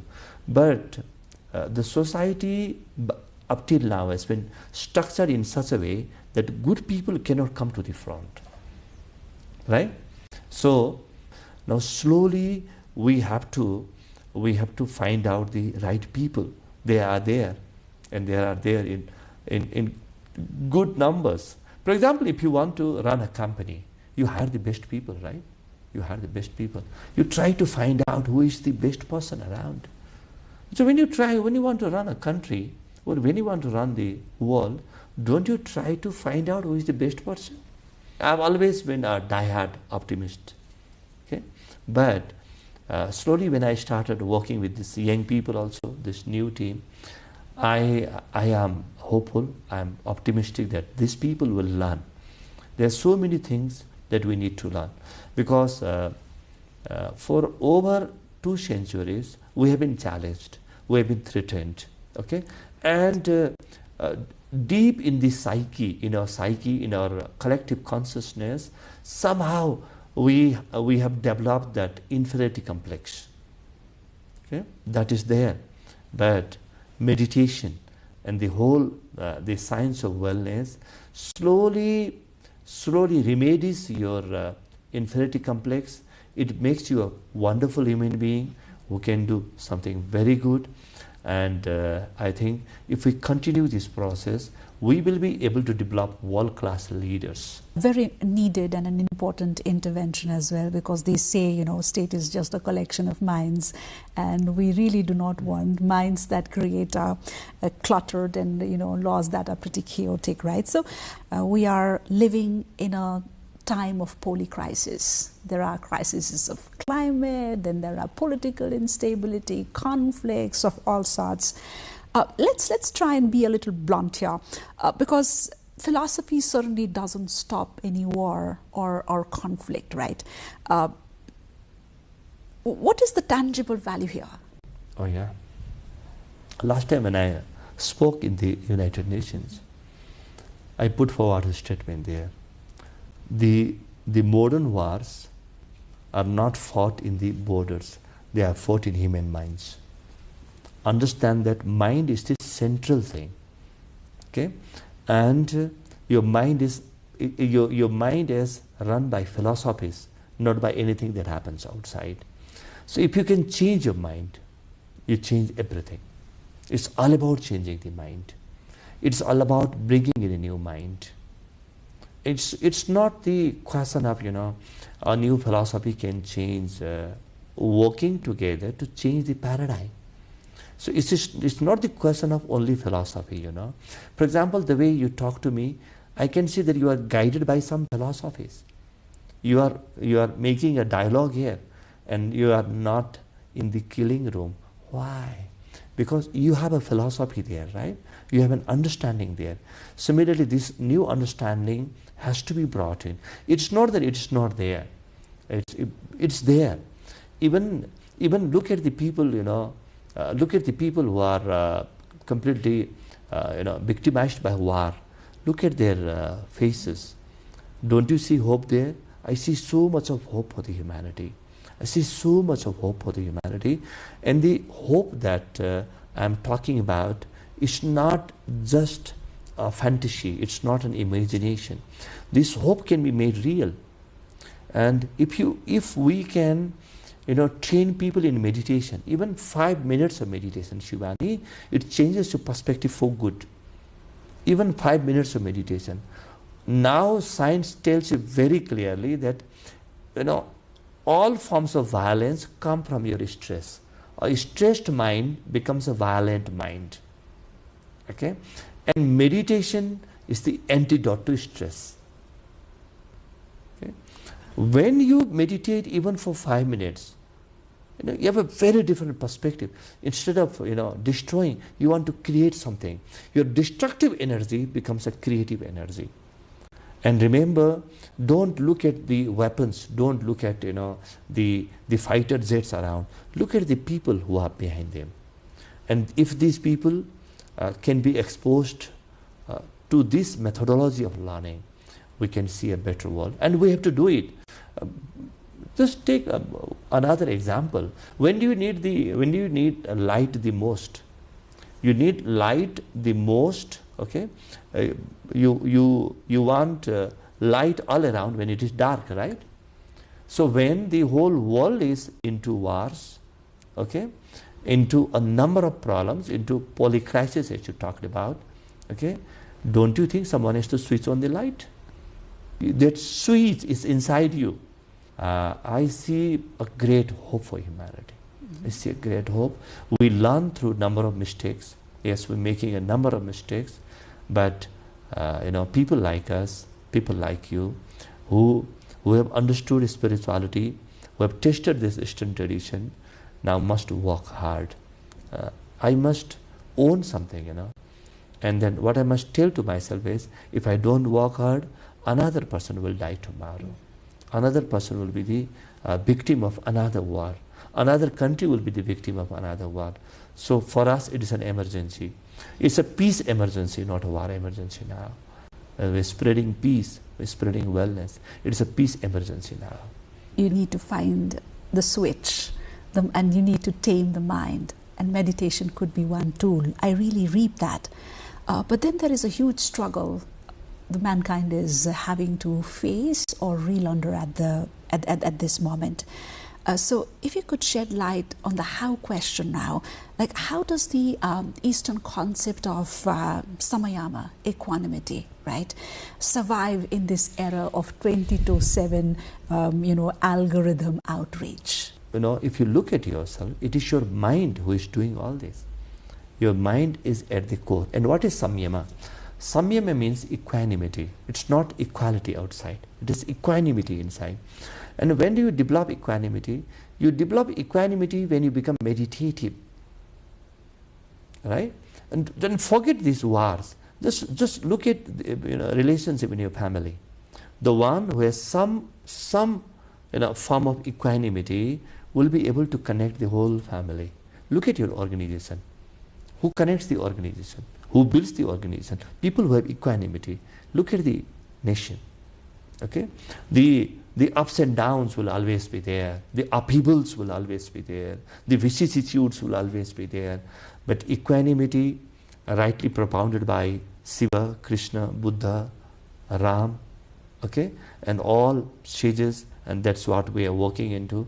This is going to be the technology of the future. The leaders have to develop equanimity, and equanimity does not mean that I'm indifferent to whatever is happening. Equanimity means, okay, inside I'm affected, I remain unaffected, so I'll be able to take the right decision. I'm not overwhelmed. I cannot be pressurized. I'm not volatile. Okay? I'm not susceptible to everything that happens outside. I have my own mind. I maintain my freedom. I maintain my intelligence to decide what is right for everyone. It's a great power. This is equanimity. And how do we develop that? Naturally, you see so many things happening, and slowly you start developing equanimity, right? But the Eastern tradition has brought in spirituality. This whole training of spirituality is all about developing equanimity inside yourself. And Bhagavad Gita says, equanimity is the highest form of yoga. Samatvam yoga uchyate. There are methods, there are scientific tools to practice. Okay? There are very, very different schools, philosophies to practice this. And I'm so happy that Nepal, although this is a small country in terms of the geography, but it brings in almost all the spiritual tradition in its landscape. It's a large canvas. I'm not saying Nepal alone. The whole Eastern tradition, the whole Eastern philosophy, they are there now. They have to find an inroad into education system. They have to find an inroad into your practice, into your homes, into your offices, into the secretary's offices, into president's buildings. Okay, if you want to develop a better world, we want a better world, right? If you want a better world, we must choose something that's very good. We must choose something that is better than everything else, right? And spirituality comes in handy here. It is there. It is there. We can never close our eyes to spirituality any longer. We cannot dare to do so, because you may not have time even to open your eyes after that. Okay? You may be non-existent the another moment if you close your eyes to the simple truths of life. They are there. We are human beings, and humanity is a very, very, very, very powerful thing, and spirituality is a part of the humanity, and this is what we bring in. Some would say this philosophy is too soft, for the very hard world of geopolitics, right? What would you say to those skeptics? How would you respond to these skeptics who say we need, more bullets and less breathing exercises? Even these skeptics, they come to us and tell, they tell us, I need meditation. I need meditation. See, a restless mind is never a happy mind. Everyone wants to be happy. Everyone wants to be happy. Everyone wants to be contented, right? So where do you bring in that happiness?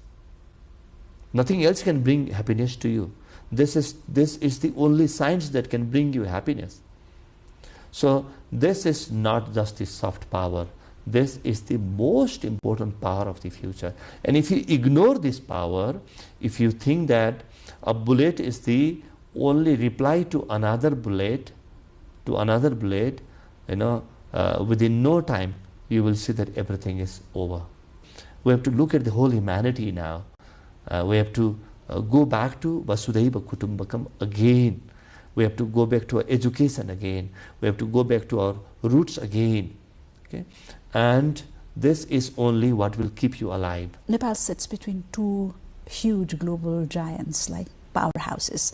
Now, we've talked this off air as well. How can we, Nepal, like as you portrayed, use this very philosophical heritage as a genuine power tool? I'm not positioning just Nepal. Okay? Nepal is one of the players, because Nepal is the source of all this, but not the only source, it's one of the sources. What we see is, and what I see is, countries like India, China, and many other, countries who belong to this part of the world, we share a common lineage. Okay, we share a common ancestry in terms of this knowledge. So all of us have to work in cohesion now. All our the different organizations like SAARC, okay, and even larger organizations like BIMSTEC and other organizations have to learn this and have to bring in this one thing. Why did we develop this organization known as SAARC in the beginning? Okay, this is not just an association of a few countries. This has to be the association of a type of philosophy. Okay, this is the philosophy that will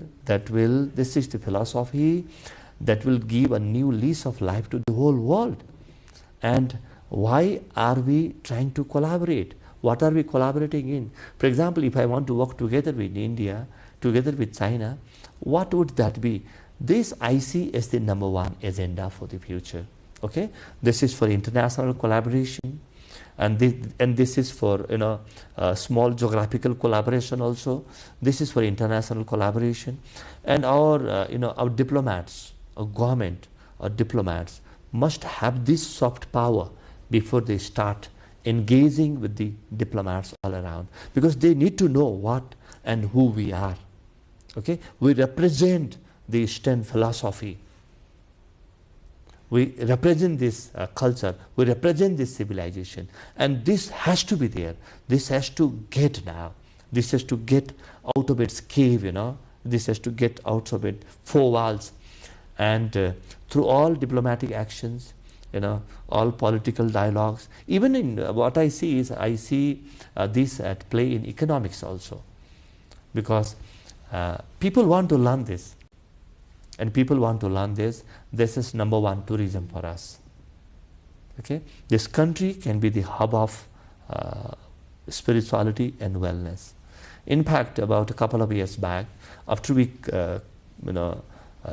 conducted or completed our Virat Chakra Vigyan, that's the Mega Chakra Vigyan in Lumbini, all the political parties, head of government, we sat together and we came up with a 5-point resolution. One of them was to develop Nepal as the spiritual hub. The efforts have already started. Okay, we can see so many things happening all around. Now we must reposition ourselves. Okay, we must brand ourselves. We must come together now. The better forces, the good forces have to come together, not just the evil forces. This is what I see.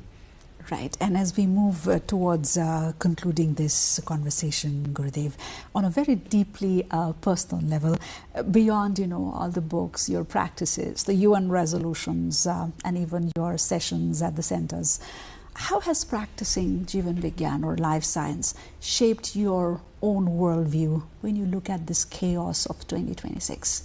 My upbringing, my whole upbringing has been like that of anyone else's. But slowly, I think I was 7 or 8 years of age. I was fallen sick. Okay? I had a fever, and then I was very weak and feeble then. I was trying to stand up, but something happened inside me. Okay? I passed out for some time, but then my family told me that I passed out for some time, but inside something happened, Something surfaced inside. Okay? I could sense that. I had that awareness of whatever was happening inside me. And I immediately found out that no, the whole world that is outside is not the only world. There's a better world that is awaiting to be opened up, that is awaiting to be unveiled. And slowly, I didn't understand what, it was like an epiphany, I didn't understand what that was. But slowly, when I started reading so many books, I found out that what happened to me was meditation. Okay, and then I started developing practices for myself to begin with, because I wanted to get back there. It happened accidentally. There was no system. But in another maybe about 15 years of time, I had developed methods and systems to go back. And what I found is this is so simple. And our sages have been practicing this for a long time now, for thousands of years now. Now, why don't I share this with other people? And I started sharing very genuinely, I never wanted to be a teacher of spirituality. Today also, I don't think I'm a teacher of spirituality. I just share, I just share whatever I deeply experience. And then what I found out is it helps everyone. It's a very simple tool, very simple practice. Okay, you don't need a belief system. You don't need to be a Hindu, or you don't need to convert yourself into a Buddhist. You don't need to change anything. Okay, you don't need to change your religion. You don't need to change your identity, your nationality. Nothing. Okay, even haves and have-nots. They are not the they are not the criteria. It is there in every human being. So once I found, we started sharing. Today we are sharing. Jivan began. Established in Nepal. We started our operations from Nepal. We're spread out in over 100 countries now. But we authentically and genuinely share what we experience. Okay? There's the culture of sharing, and I think our tradition has understood, the Eastern tradition has understood the value of sharing. Thank you, Gurudev. You only inspire me to look forward to another conversation with you, to understand and know your journey, and then the elements of the science that people so value across the world. Thank you so much for coming over and help us unwrap the secrets behind the chaos and maybe the journey towards the much aspired peace. Thank you so much. You're most welcome. To me also, the type of dialogue you brought in terms of what we can do in terms of geopolitics, okay, in terms of the whole planet coming together. I think this interview this has happened for the first time to me.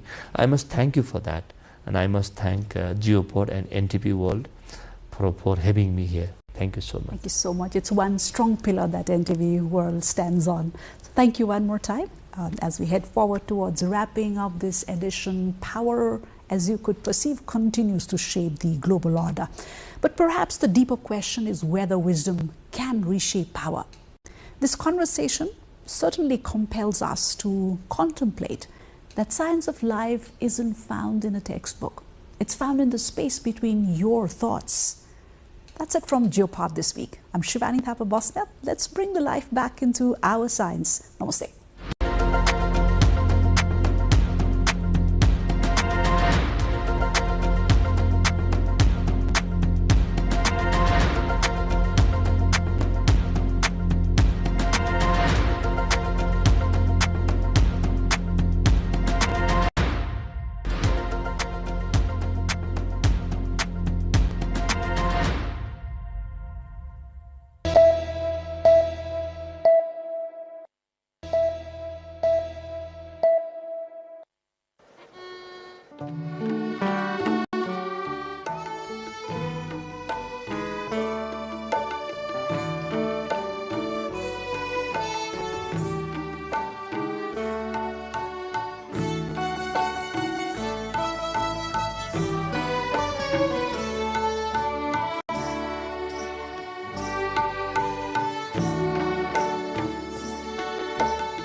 The United States and Iran have both warned that they are prepared for war as the 2-week ceasefire deadline approaches post what began as a conflict between the two countries late February this year, raising tensions over whether planned negotiations will proceed. The White House said Vice President J.D. Vance is ready to travel back to Islamabad for a possible second round of talks aimed at de-escalating the wider Middle East conflict. However, Iran has not confirmed its participation yet, accusing the U.S. of breaching the truce through a blockade of Iranian ports and the seizure of its ship Tuska. Iranian Parliamentary Speaker Mohammad Bagher Ghalibaf said Tehran rejects negotiations conducted under pressure and warned of continued resistance if hostilities resume. He also said Iran has been preparing to show new cards on the battlefield. Iran's Revolutionary Guards have warned of targeting any vessel attempting to pass through the Strait of Hormuz without permission.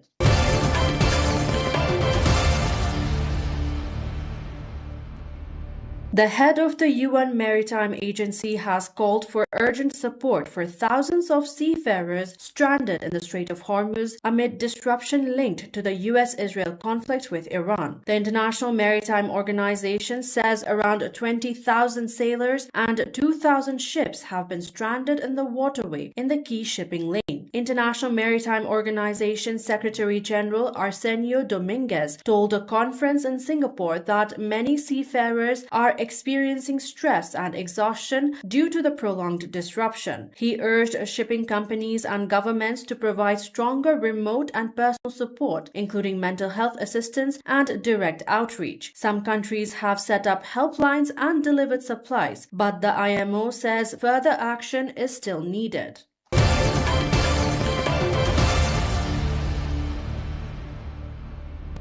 Nearly 490 suspected members of the Central American gang Mara Salvatrucha or MS-13, including several alleged leaders, went on trial together in El Salvador on Monday. Authorities say the 486 defendants are linked to around 47,000 crimes committed between 2012 and 2022, including roughly 29,000 homicides. Officials describe the group on trial as including members of the national leadership, street-level leaders, program coordinators from across the country, and the founders of MS-13. Prosecutors have also charged the gang with rebellion, accusing it of attempting to establish a parallel state. The case comes amid a sweeping crackdown on gangs led by President Nayib Bukele, following a surge in violence that included the killing of 87 people in a single weekend in March of 2022. Since then, a state of emergency has enabled authorities to arrest more than 91,000 suspected gang members. Critics say many detainees have been held for years without formal charges or family visits, and that some were later found to be innocent.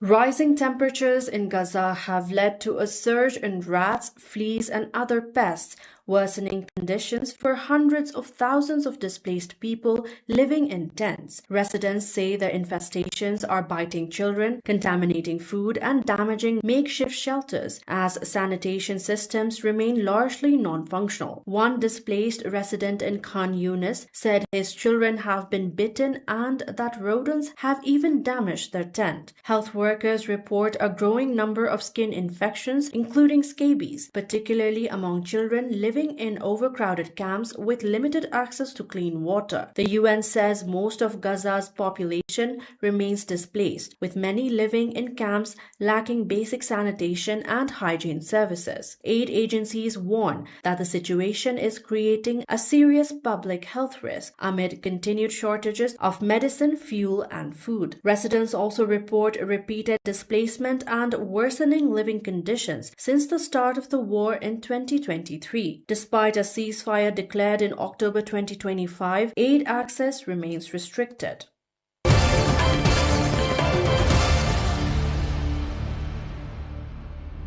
Bangladesh has begun its nationwide secondary school certificate or SSC examinations, one of the country's largest public exams, at 10 a.m. on Tuesday. A total of 1.85 million students from 11 education boards are taking part, with a near equal number of male and female candidates. Authorities have introduced strict measures to ensure a fair testing environment, including the use of CCTV cameras at every exam center and also digital tracking of question papers. The Ministry of Education has also directed officials across the country to maintain discipline and transparency throughout the process. Most candidates, over 1.4 million, are sitting under the general education boards, with the highest number from Dhaka. In total, the exams are being held at nearly 3,900 centers across more than 30,000 educational institutions nationwide.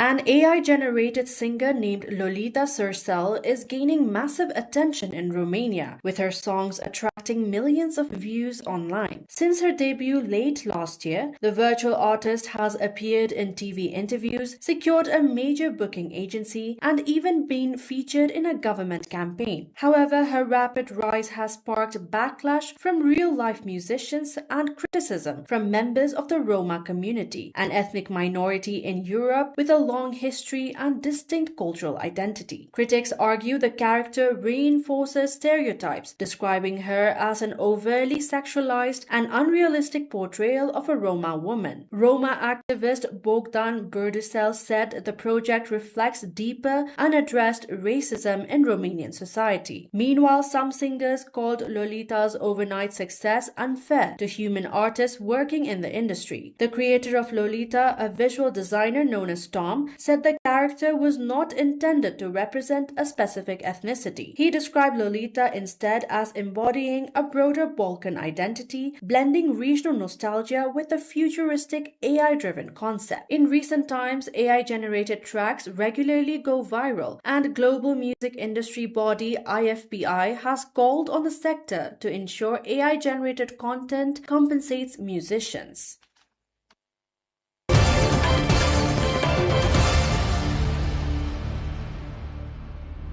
Mongolian artist B. Telman has launched his D-Voice exhibition, aiming to introduce Mongolia's cultural heritage to a global audience through digital art. The showcase blends elements of ancient history, particularly the Hunnic dynasty, a powerful nomadic empire that once dominated parts of Central Asia, with the modern creative technology. A key feature of this exhibition is its fusion of digital and physical art forms. Works are first created digitally, then produced using 3D printing, refined by hand, and then finished with detailed painting. The D-Voice exhibition is currently open to public at Tondo Art Gallery. One of the highlights is a 3D reimagining of Modun Shanyu, the Khan of the Hunnic dynasty, presented in a contemporary style. The artist hopes to develop the character into a recognizable hero for cartoons and video games, helping bring Mongolian history into popular global culture. The exhibition also features stylized cartoon-like versions of the Mazalai bear, a rare species native to Mongolia's Gobi Desert. This project, titled Maz, is designed not only as artwork but as a potential international brand and intellectual property.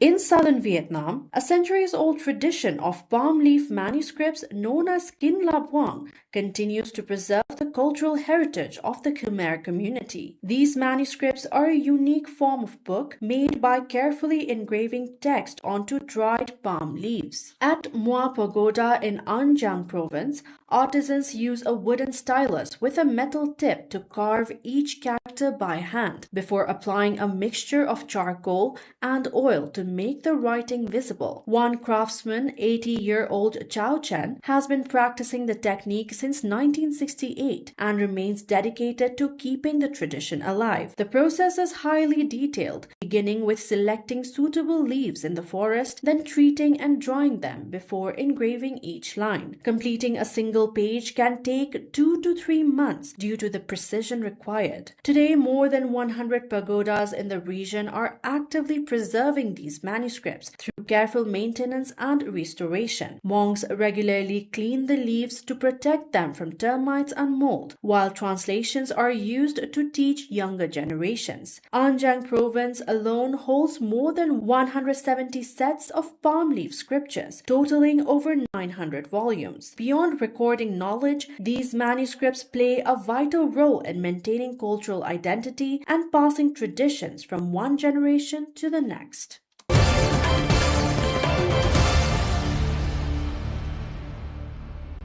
China's leading streaming platform iQIYI, often compared to Netflix, has sparked controversy over a new AI initiative involving actors' likenesses in films and dramas. The system aims to connect filmmakers with performers who may allow their image to be used in AI-generated content, but several actors denied signing up, and fans fear it could reduce opportunities for human talent. The backlash spread widely on Chinese social media, prompting iQIYI to call the criticism a misunderstanding and insist actors would retain full control over their image. The company says its tool, Nado Pro, is designed to help creators produce AI-generated films more efficiently, with actor approval required. However, comments by the CEO suggesting fully human-made productions could become intangible cultural heritage added to public concern about the future of traditional filmmaking.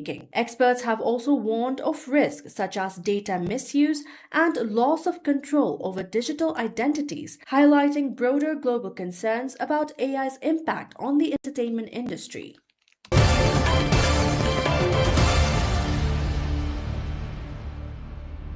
An exhibition featuring rare Quran manuscripts from around the world has opened in Istanbul, Turkey, showcasing centuries of Islamic artistic tradition. Titled Golden Letters World Quran Manuscripts Exhibition, it brings together 53 manuscripts from 34 different countries. The collection spans from the 17th century to the present day, offering insight into the evolution of Islamic calligraphy, illumination, and bookbinding. Each manuscript reflects the unique cultural and historical influences of its place of origin. Visitors can view finely detailed examples of handwritten Qurans, including miniature and intricately decorated works. The exhibition highlights both the spiritual and artistic heritage of the Islamic civilization.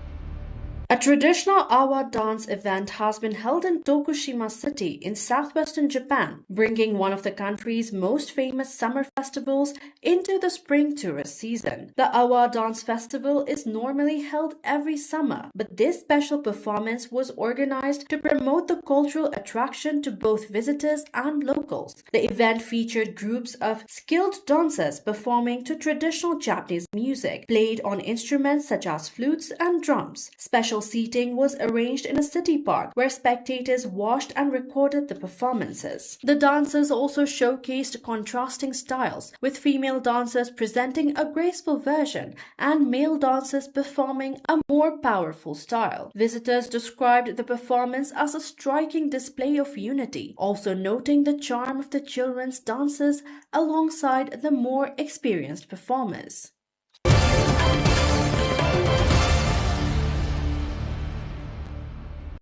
A second delegation of monks has arrived in Sri Lanka to take part in the Walk for Peace pilgrimage aimed at promoting unity and compassion. The group traveled from Dallas-Fort Worth International Airport in the United States to join the international event. The pilgrimage, scheduled from April 21 to April 28, 2026, is being held under state patronage, highlighting its national significance. It is led by the most venerable Panakara Thero and centers on a procession involving a sacred Bodhi sapling from the Jaya Sri Mahabodhi in Anuradhapura. The initiative is backed by multiple government bodies, including the Presidential Secretariat and ministries responsible for cultural and public administration affairs. Security and logistics are being coordinated by the Tri-Forces and the police, along with several supporting institutions. Organizers say the program reflects Sri Lanka's spiritual heritage and aims to strengthen international goodwill. The procession is expected to attract attention as it moves across the country over the coming week.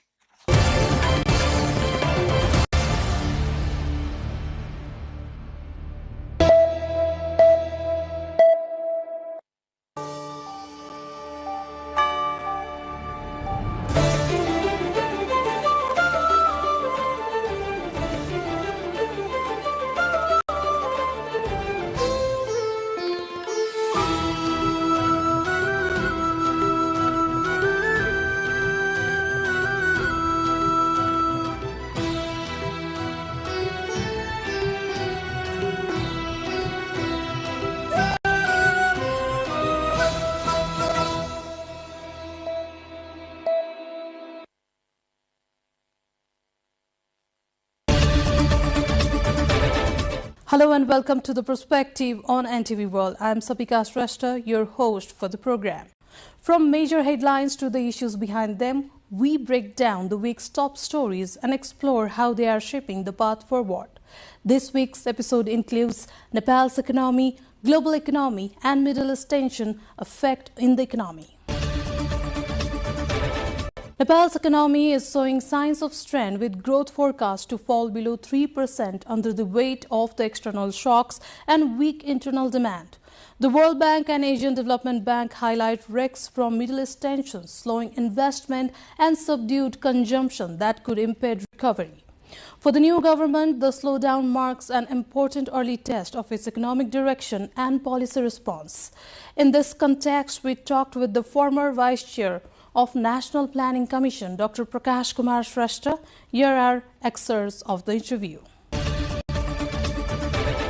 As Nepal's economy has been rising slowly, how do you view the current stage of Nepal's economic cycle? Actually, the Nepalese economy has remained kind of slow since COVID-19. Still it is slow, and because of the internal and external impact, this year also the economy is estimated to grow around 3%. As some international institutions, they have estimated our GDP to grow by 2.5%, around less than 3%. And the National Planning Commission's few months back estimated that the economic growth could be around 3.5%.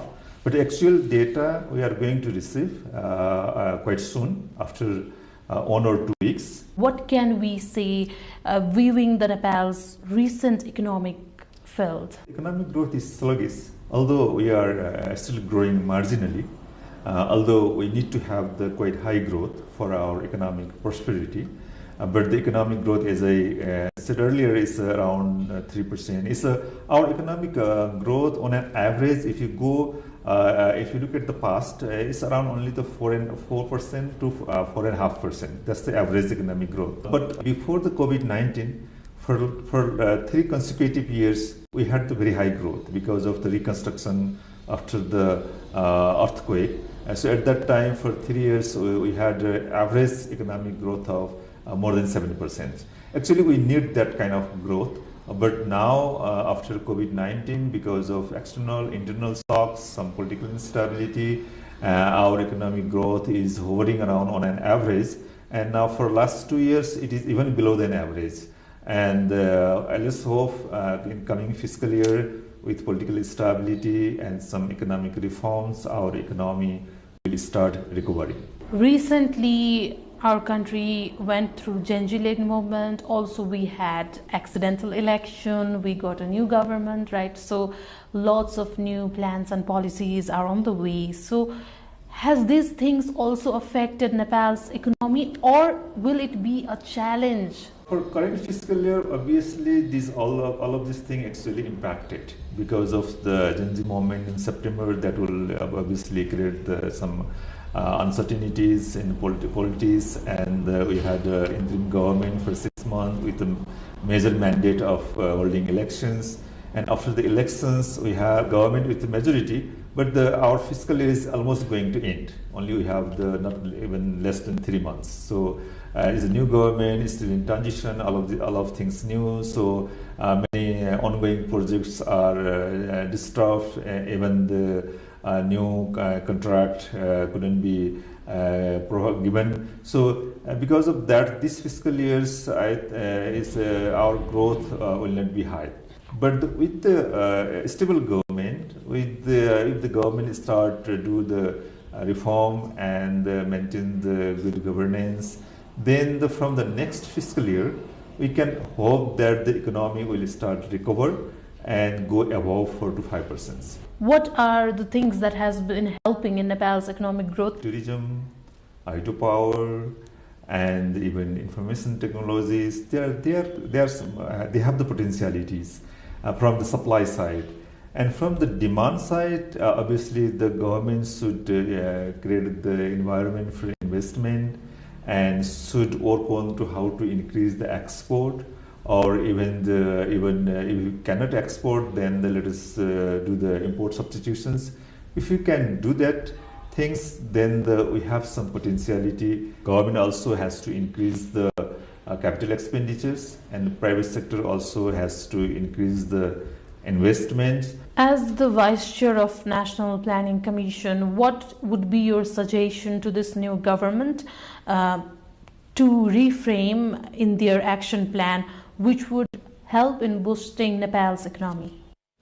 First of all, they have to increase the government capacity, institutional capacity, doing reforms, and so that the government can deliver the things. First of all, obviously, people expecting the public service on time, on quality public service. That's the government should do. But the government so far is on track, looks on going to be on track. And let's see how the governments come up with the policy and program for next fiscal year, how the government come up with the budget. It's now the budget preparation time also. Government already started working on the budget preparations, and that budget will set the tone for the next fiscal year. How they are going to allocate. There's a lot of things to be done in the budget allocations. There's very inefficient allocations. There are the inefficient allocation, selection of the projects.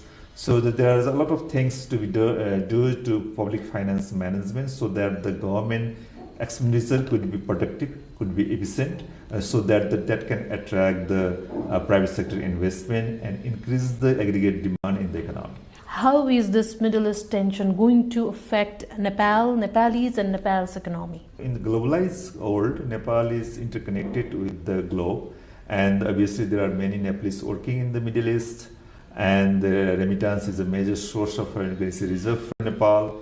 If Middle East crisis war continues, obviously that will impact our foreign employment and remittance inflows. And obviously that means it's not only for the government, its impact will be also for the household level.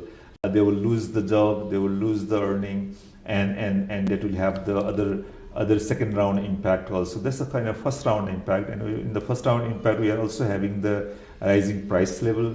These will impact the poor people more because their purchasing power is low, and that's why there will be adverse impact. Nepal cannot be aloof from this changing global environment. What can Nepal do to be independent on such external shocks? In the global interconnected world, it is not so easy.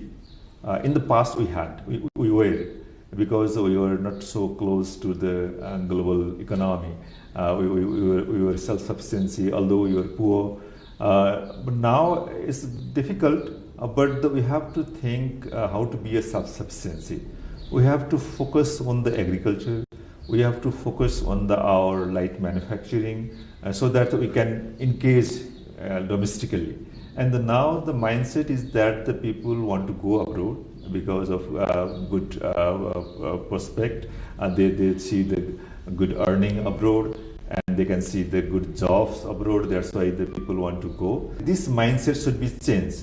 We should work as far as possible within the country. How do you tally these things? How should government be able to compensate people's emotion? Government also has a pressure on fiscal pressures. Their revenue mobilization is quite low only the 5 to 6% growth, and the expenditure is high. That's the government also facing the pressure. But for the sake of people, they have to lower the tax, and they have to lower the government expenditure through the restructuring the government institutions and restructuring the government jobs. Now we are in the federal system. Now we are 3 tiers of government, and so we have to allocate the government jobs, government role among these 3 tiers of government effectively, so that there shouldn't be duplications and some redundant institutions, some staffs, some employees, they are not getting enough work to do. These things should be restructured, should be reformed by the new government. So can we be hopeful that the inflation, the market price that has been raised will become stable soon? Actually, all more than 7 billion people in the earth are being affected by this war. So let us hope it will be settled soon. And for that time, we have to be prepared. Government should also prepare, and people should also prepare, and how to manage this kind of shocks. That's why even the people should be calm and should look for the alternative, and should have some reserve build up, so that in crisis time they can manage their household liabilities. Let us span through Nepal's current economic challenges now. From 6% to under 3%, Nepal's growth outlook is shrinking fast. Behind the numbers lies a bigger concern. Global instability is beginning to hit home, putting key economic lifelines under pressure. Let's delve deeper into this. Nepal's Ministry of Finance has slashed the fiscal growth target from 6% to 3.5%, almost by half. While domestic factors persist, this downward revision is driven largely by escalating conflict in the Middle East, which now threatens the critical pillars of remittance, tourism, and market stability. For the past 5 years, remittances from migrant workers have served as Nepal's ultimate safety net, consistently accounting for nearly 24% of the national GDP. In 2021, inflows stood at roughly 961 billion rupees, surging to a historic record of 1.2 trillion by 2024. However, with the Middle East hosting over 70% of Nepali migrant workforce, current geopolitical strains are bound to trigger a cooling trend. Although figures reached 1.2 trillion last year, the Nepal Rashtra Bank's February 2026 report indicates a significant growth deceleration.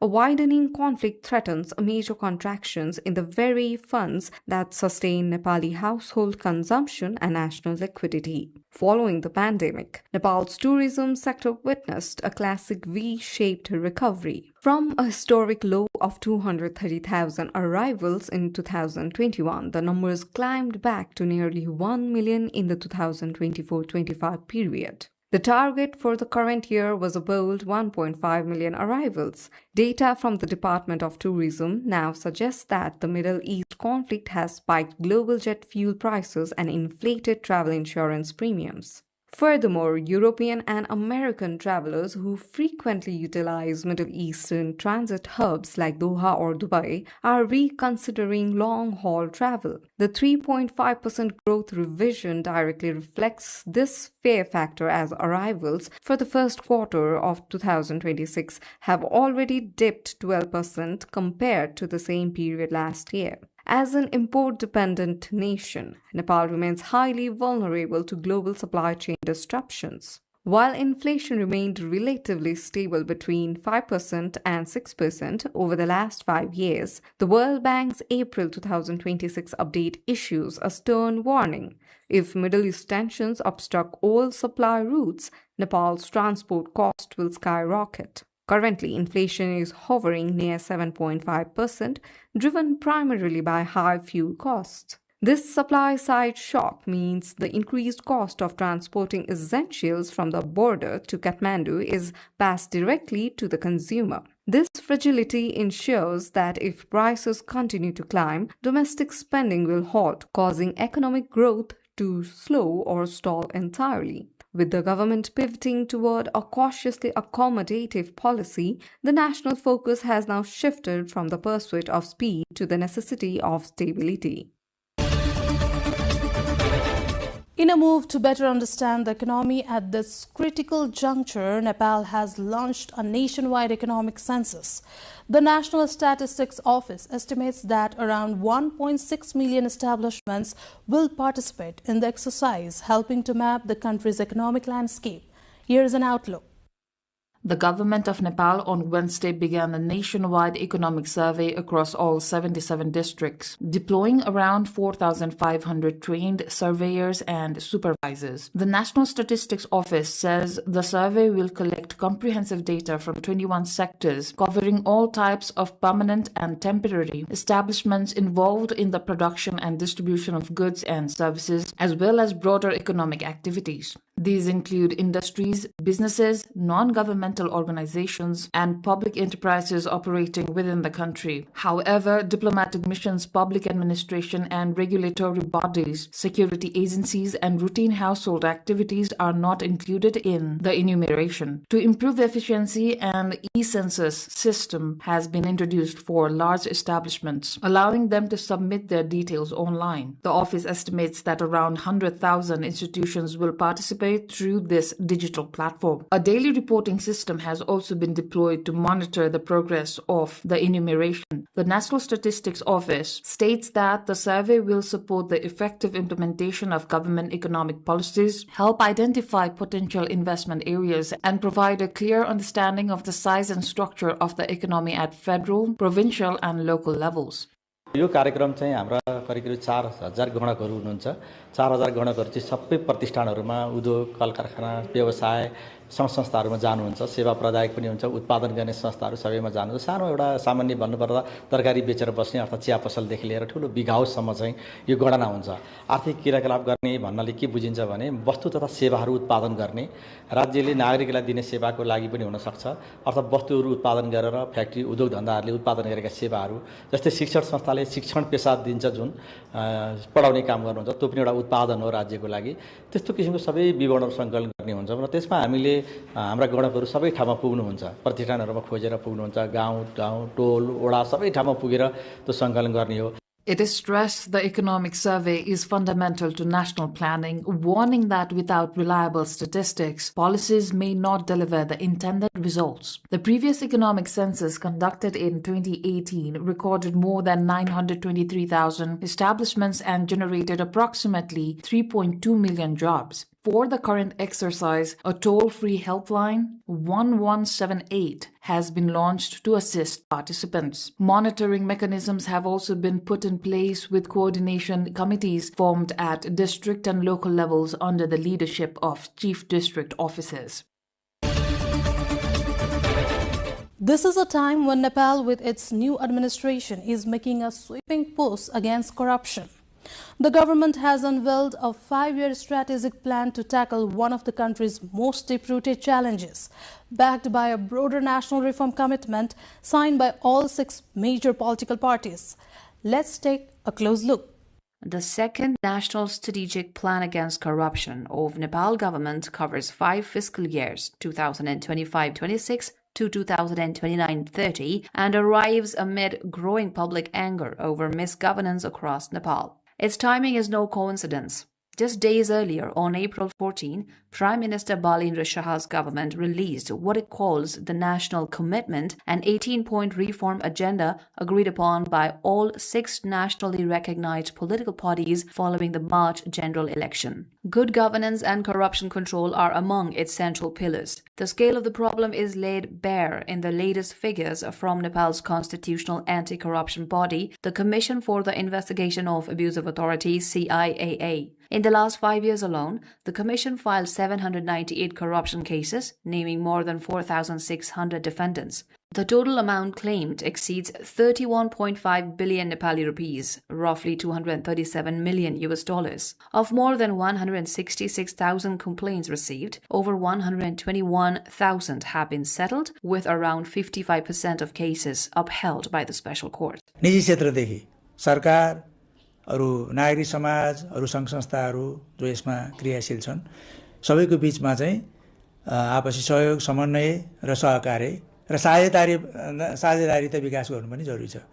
यी सबै चीजहरु भयो भने मलाई लाग्छ अब यसले निश्चित गरेका ऐन कानुनहरूको परिमार्जन नयाँ बनाउने पनि छ, संस्थागत सुदृढीकरण सुधार पनि होला। यी सबै चिजहरूलाई चाहिँ प्रभावकारी रूपमा चाहिँ भनौँ न त्यसलाई चाहिँ अगाडि बढायो भने यसले धेरै योगदान नै दिन्छ अथवा सहयोग नै गर्छ भ्रष्टाचार नियन्त्रणमा भन्ने मलाई लाग्छ। Strategic plan sets out 5 reform pillars: strengthening legal institutions, leveraging digital technology, criminalizing corrupt acts, building investigative capacity, and meeting international anti-corruption obligations. On the legal front, the plan calls for amending or creating key laws, including the Commission for the Investigation of Abusive Authority Act, the Prevention of Corruption Act, and the Military Act. The national commitment goes further, promising to investigate the assets of all public office holders going back to 1990, end political appointments in regulatory bodies, and legally define the roles and powers of both political and administrative leaderships. Commitment हैन हो, अब त्यो commitment अनुसार उहाँहरुको काम हुनु पर्यो, स्रोत हुनु पर्यो हैन, त्यो उहाँहरु लाग्नु पर्यो त्यसमा। अब त्यो त चाहिँ भविष्यले देखाउने भयो नि त। On the ground, the plan aims to make corruption easier to report and harder to ignore. Citizens will be able to file complaints through mobile or online platforms with a tracking system to ensure accountability at every stage. Public office holders will be required to maintain transparency profiles. Oversight will be structured at the highest levels: a steering committee led by the Prime Minister at the federal level, and implementation committees under chief ministers across Nepal's 7 provinces. The government has invited public feedback on the draft with a 15-day window that opened on the 13th of April. In the meantime, a sharp surge in aviation fuel prices and supply constraints is disrupting Nepal's domestic air travel sector. The impact is forcing airlines to scale back operations while pushing airfares higher, reducing overall passenger movement. Here's a report.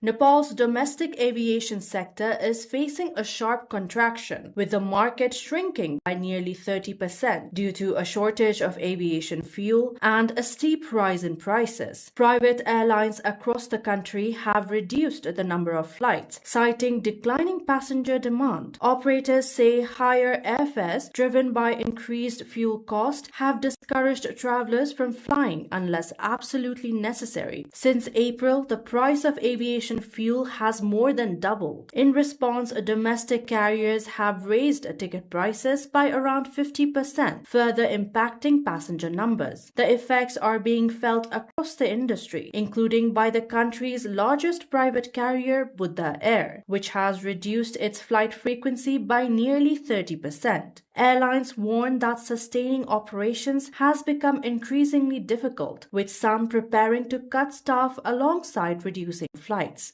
31 मार्चसम्म 127 थियो, त्यसपछि हाम्रो NOC Nepal oil कर्पोरेसनले first पहिलो ताल 124 रुपैयाँ बढायो, त्यसपछि second time 6 रुपैयाँ बढायो, अस्ति भर्खरै 5 रुपैयाँ बढेर अहिले 262 पुगेको छ। सबै ठाउँमा प्रभावित भएको छ। त्यसमा जस्तै हाम्रो अहिले ट्रङ्क रूपमा उड्ने जस्तै 13 वटा सेक्टरमा 13 वटा सेक्टर इम्प्याक्ट भएको छ। यहाँ कम यहाँ बढी भन्ने कुरै छैन। Meanwhile, the national flag carrier Nepal Airlines Corporation says it has not adjusted domestic or international fares, leading to mounting financial losses. Airlines say the sector is unlikely to return to normal unless fuel prices stabilize and the supply improves. They are urging government intervention to ensure reliable fuel supply and price adjustments, warning that without immediate action, Nepal's aviation industry could face deeper challenges.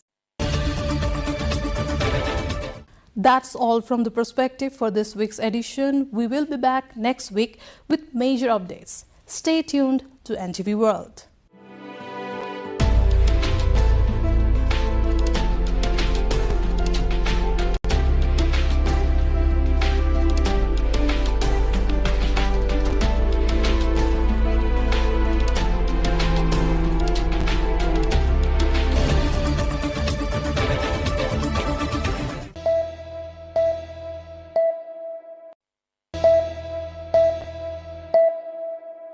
Botekoshi and Trishuli river rafting. Rafting has lately been gaining popularity among tourists. The adventure sport, which previously was popular only among foreigners, is now drawing the local tourists as well. Trisuli and Votekosi rivers that are close to Kathmandu are two popular destinations for rafting in Bagmati province. Let us first explore Votekosi.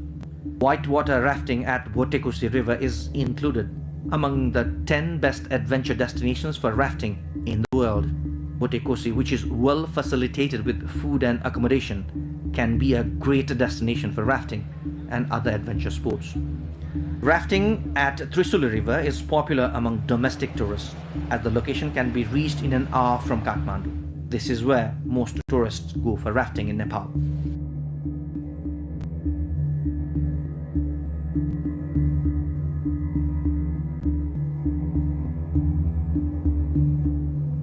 Rafting packages of Votekosi and Trisuli are appropriate for those who want to spend some good time for a few days.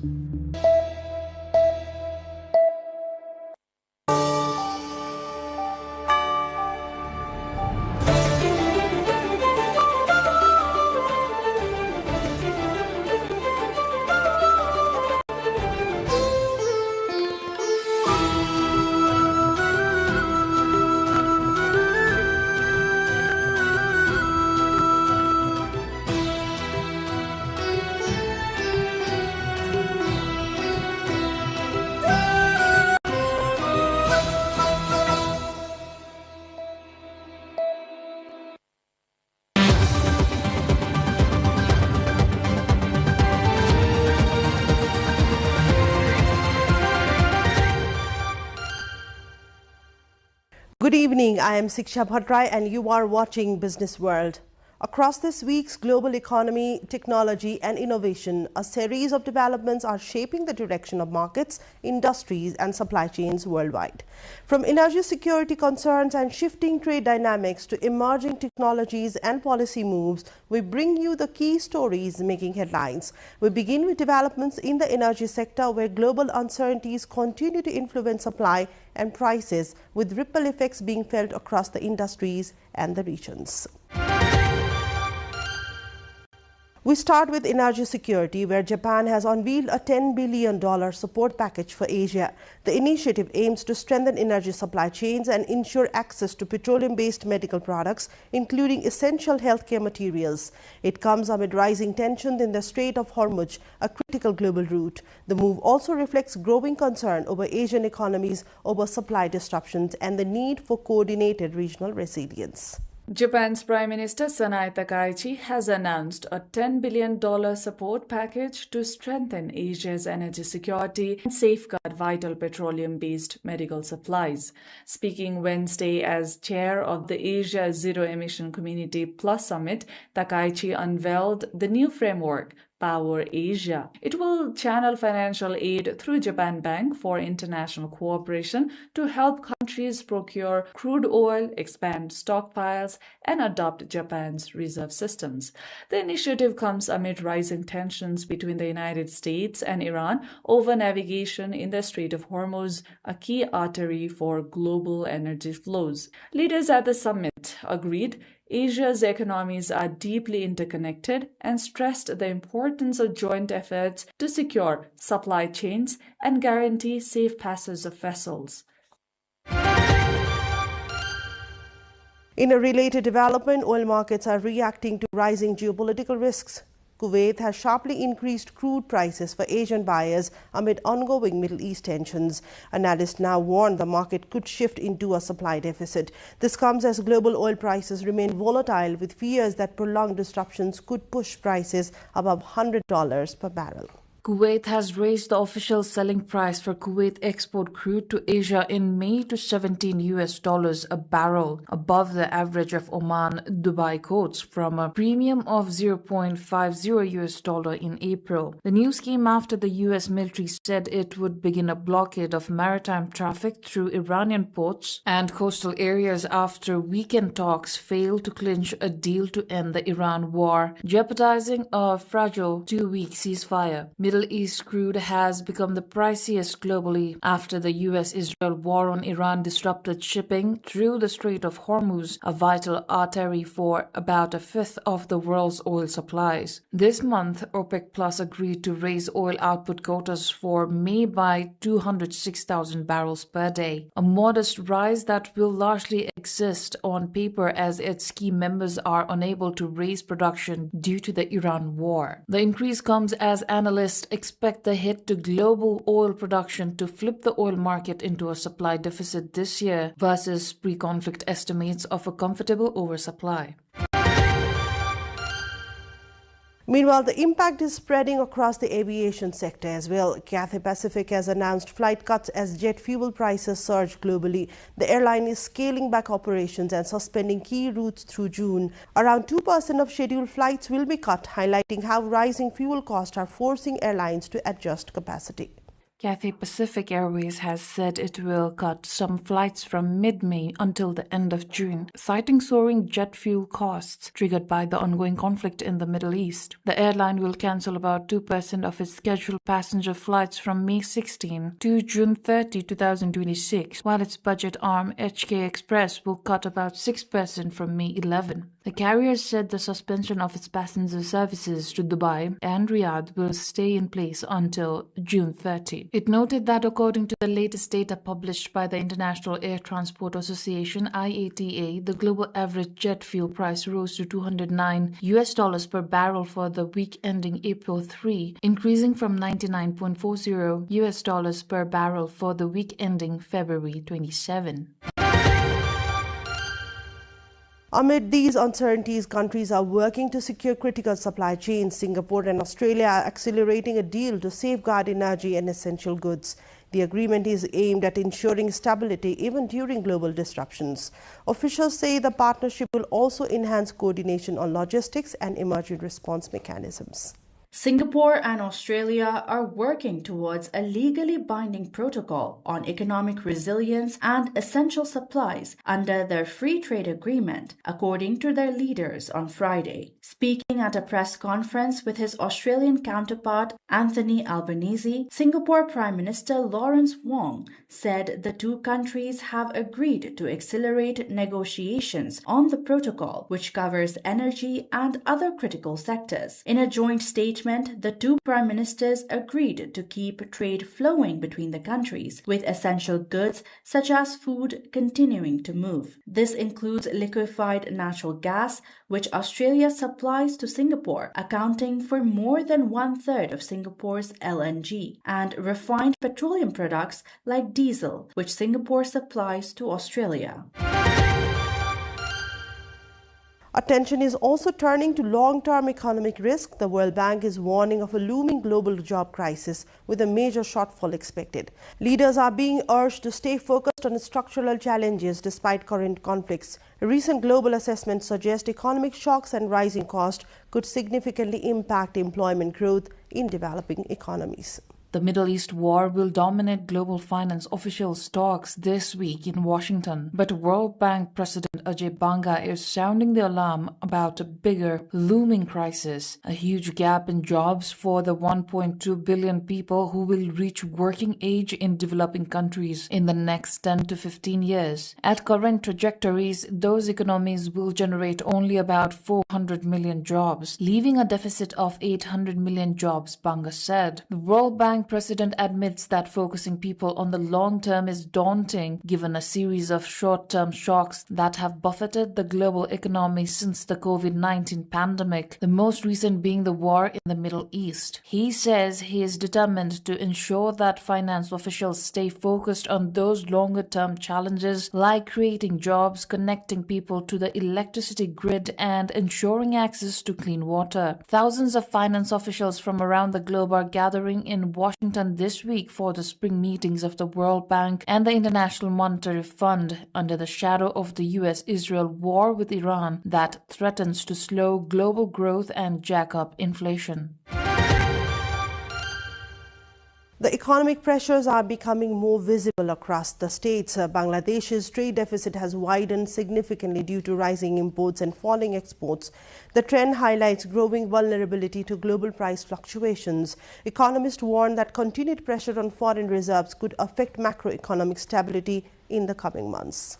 Bangladesh is witnessing rising external sector pressure as its trade deficit widened significantly to $16.91 billion during the first 8 months of the 2025-26 fiscal year. According to data released by Bangladesh Bank, the deficit has increased by over $3 billion compared to the same period last year, driven by a combination of rising imports and declining export earnings. Exports declined by 2.6% year-on-year to $29.26 billion, largely due to subdued performance in the ready-made garment sector, which remains the backbone of Bangladesh's export economy. In contrast, imports rose by 5.6% to $46.17 billion, fueled by higher global prices of food, fuel, and essential commodities. It is said that the rising import bill underscores Bangladesh's heavy reliance on external markets, leaving the economy more exposed to global price fluctuations and geopolitical uncertainties.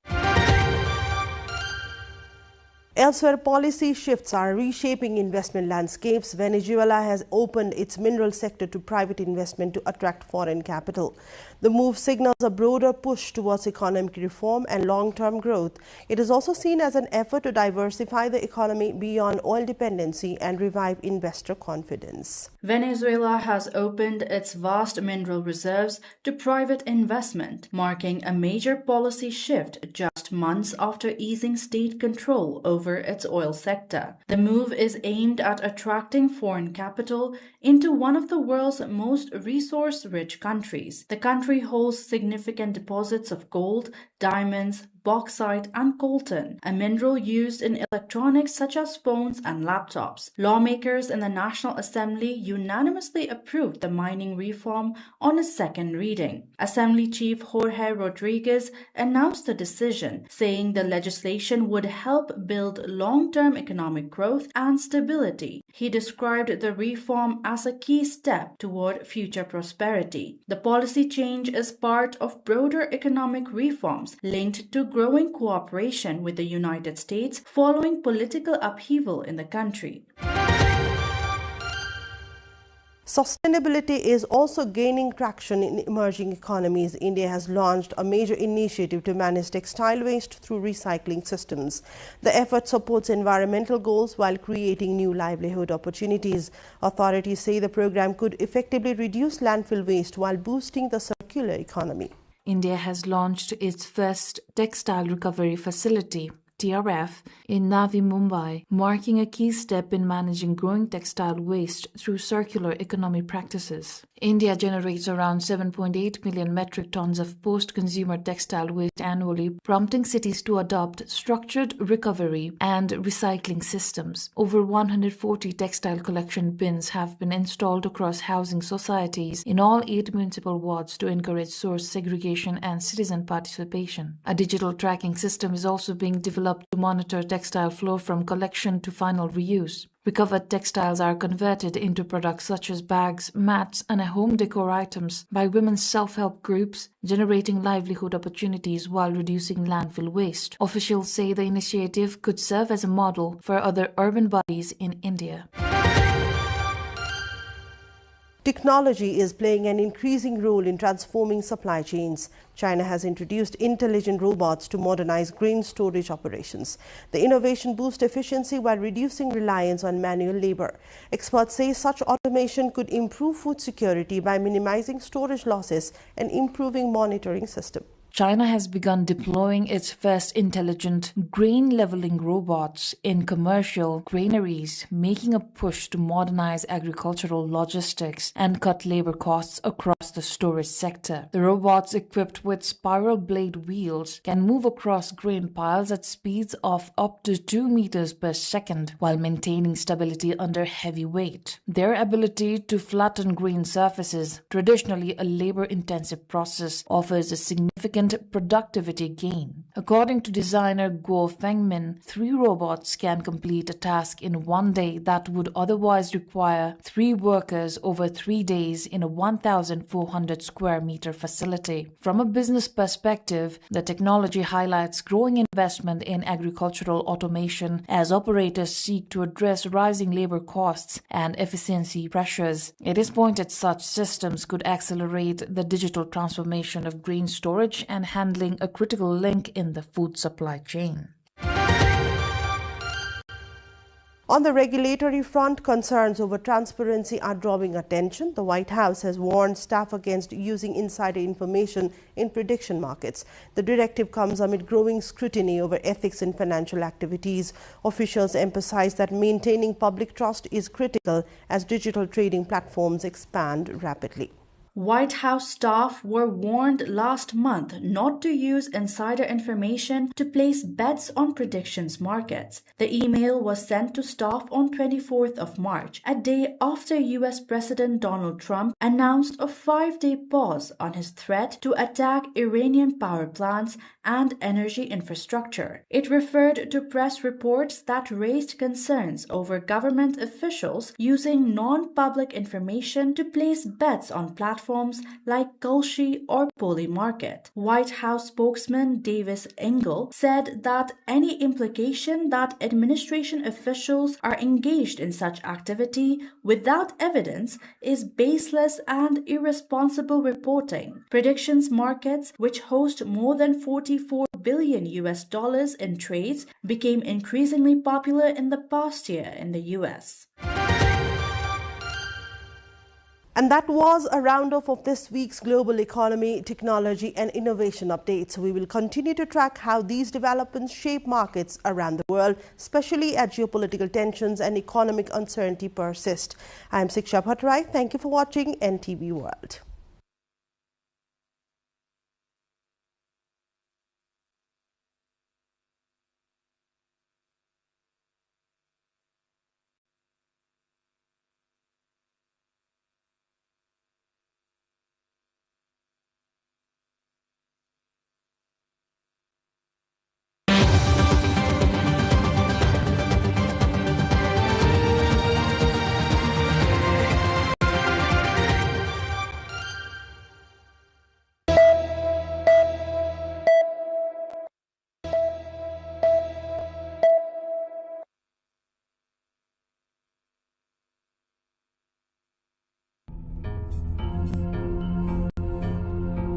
Annapurna Circuit Trek features in world's 10 best destinations and adventures.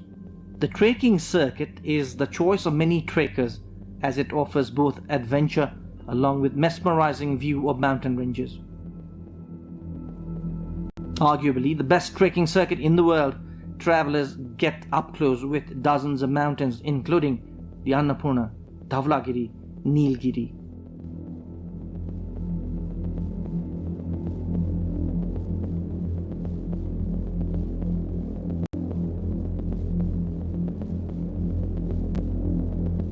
Annapurna Circuit ideally is a 14-day trek. The circuit passes through Lamjung, Manang, Mustang and Myagdi district, including Thorangla Pass as the highest point.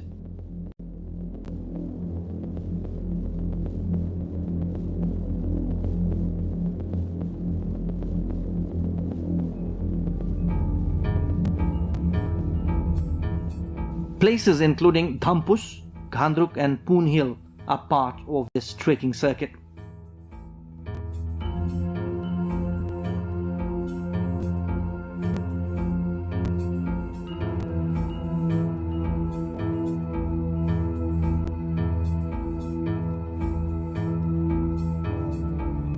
The revered Muktinath shrine is also part of the circuit. Only foreigners were seen in this circuit few years back, but now domestic tourists are also flocking the area. If you are looking for a lifetime trekking experience, then pack your bags for Annapurna trekking circuit. Mardi Base Camp Trek, also part of the Annapurna circuit, is another alternative route for trekkers who can't afford time. Trekkers can be up close with mountains including the Annapurna range, Dhaulagiri, Machapuchre and Manasalu in this circuit. This 7-day circuit is attracting many trekkers for obvious reasons.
Delhi Rajacharya to head problematic cooperatives management committee. Government forms a committee to recommend chair of securities board. Prime Minister's office declares zero-file campaign a major success. Government to implement year-round fast-track decision-making processes. Weather Department warns of extreme heat wave across Tarai districts. Temperatures set to exceed 40 degrees Celsius for the next 3 days. US-Iran talks in a limbo as ceasefire deadline looms. Trump says bombing if progress is not made. Tehran warns of new cards on the battlefield. Japan scraps decades-long ban on lethal arms exports. Tokyo targets global defense market as Beijing warns of reckless militarization.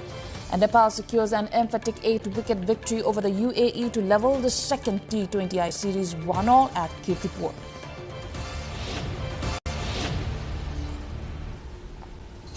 Hello there, I am Ifrulagi Singlama. This is NTV World News Hour coming to you live from Kathmandu at 2200 hours Nepal time. Now the news in detail. The government has appointed Delhi Rajacharya as chair of the Problematic Cooperatives Management Committee with Nauraj Simkhara and Roshan Bahadur Shakya as members. A 3-member committee coordinated by National Planning Commission Vice Chair Dr. Gunakar Bhatta has been formed to recommend the next chair of the Securities Board of Nepal. Additionally, the cabinet approved the submission of bills to Parliament to amend the Nepal Special Services Act, the House of Representatives Member Election Act, and the Voters List Act. The Prime Minister's office has successfully completed its zero-file campaign, a week-long initiative that cleared a massive backlog of administrative files stalled by bureaucratic delays. Spokesperson Hemraj Aryal noted the move was necessary to address ignored legal deadlines and employee negligence. The government now plans to make this a permanent year-round policy, warning that officials who fail to process files within legal timelines will face strict disciplinary action. More on this in our issue of the day later in the bulletin. US President Donald Trump has warned he expects to be bombing if progress isn't made in Iran peace talks before the ceasefire expires this Wednesday. While Tehran claims to be preparing new cards on the battlefield, reports suggest Vice President J.D. Vance may travel to Pakistan on Tuesday for negotiations, though Iran has yet to confirm its attendance. Tensions escalated further overnight as the Pentagon reported U.S. forces boarded a sanctioned tanker in the Indo-Pacific to disrupt Iranian networks. Amid the looming ticking clock, Iranian civilians describe a desperate struggle to maintain daily life and mental stability as the threat of renewed conflict grows. In other news, Japan is easing its long-standing arms export restrictions to strengthen national security and bolster its domestic defense industry. Chief Cabinet Secretary Minoru Kihara announced that revised rules now allow the export of completed defense equipment, including lethal weapons, to 17 allied nations such as the US and the UK. This major shift moves beyond previous limits restricted to non-combat categories like rescue and surveillance. While Prime Minister Sanae Takaichi argues the reforms deepen cooperation with allies, critics warn that the move could undermine Japan's historic post-war pacifist stance. We will delve deeper into this in our cover story segment. Now, in the second T20I of the 2026 series at Kirtipur, Nepal secured an emphatic 8-wicket victory over the UAE to level the series 1-all. Opting to bowl first, Nepal's attack was led by Sandeep Lamichhane, who delivered a masterclass with figures of 3 for 6, restricting the UAE to 128 for 8. Akshdeep Nath provided the only real resistance for the visitors with a fighting 53. In reply, Nepal chased down the target with ease, reaching 129 for 2 in just 15.5 overs. Kushal Bhurtel was the star of the show, smashing an unbeaten 84 off 57 balls, including 12 fours and 2 sixes to guide his team home with 25 balls to spare. Now, coming up after the break, Prime Minister Balendra Shah takes a hands-on approach to development, holding active consultations with the National Planning Commission to fast-track national goals. We will also break down the latest high-profile appointments and legislative move coming out of today's cabinet meeting. And the zero-file results are in. Are the Prime Minister's push to end bureaucratic gridlock actually working? Stay with us for the full breakdown.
You're watching NTV World News Hour. Welcome back. The government has decided to appoint Dilli Rajacharya as the chair of the Problematic Cooperatives Management Committee. Likewise, Nawaraj Simkhata and Roshan Bahadur Shakya have been appointed as members. The cabinet meeting today also formed a 3-member recommendation committee for the appointment of the chair of the Securities Board of Nepal, according to Minister for Communications and Information Technology, Dr. Bikram Timalsina. The 3-member recommendation committee has been formed under the coordination of National Planning Commission Vice Chair Dr. Gunakar Bhatta. The committee includes Secretary of the Ministry of Finance Dr. Ghanshyam Upadhyay and Bhuvan Kumar Dahal as members. The meeting has approved the submission of a bill to amend the Nepal Special Services Act 2042 to the Federal Parliament. A decision was also taken to approve the submission of the bill to amend the House of Representatives Member Election Act 2073 BS and Voters List Act 2073 BS to the Parliament. राष्ट्रिय योजना आयोगका उपाध्यक्ष doctor Gunakar भट्टको संयोजकत्वमा अर्थ मन्त्रालयका सचिव doctor Ghanshyam Upadhyay र श्री भुवन कुमार दाहाल काठमाडौँ सदस्य रहने गरी सिफारिस समिति गठन गर्ने। नेपाल विशेष सेवा ऐन 2042 लाई संशोधन गर्न बनेको विधेयक संघीय संसदमा पेश गर्न स्वीकृति दिने।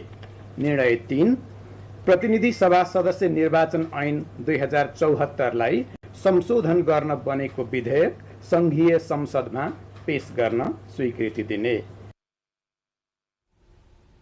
Prime Minister Balendra Shah emphasized on Tuesday that government service delivery must be improved by strengthening institutions like the National Planning Commission and the Policy Research Institute rather than abolishing them. During a discussion with officials, the Prime Minister argued that organized policy research and long-term planning are essential for effective governance and promised that the state would fully own the academic work of experts. He directed both agencies to focus on measurable results and warned that budget constraints or legal complexities should not be used as excuses for poor performance. Finance Minister Swarnim Wagle echoed these sentiments, describing the current period as a golden opportunity for reform and urging experts to translate their research into concrete government programs and budgets. Commission officials briefed the leadership on existing challenges and requested additional human and financial resources to sustain the innovative pilot projects planned for national expansion.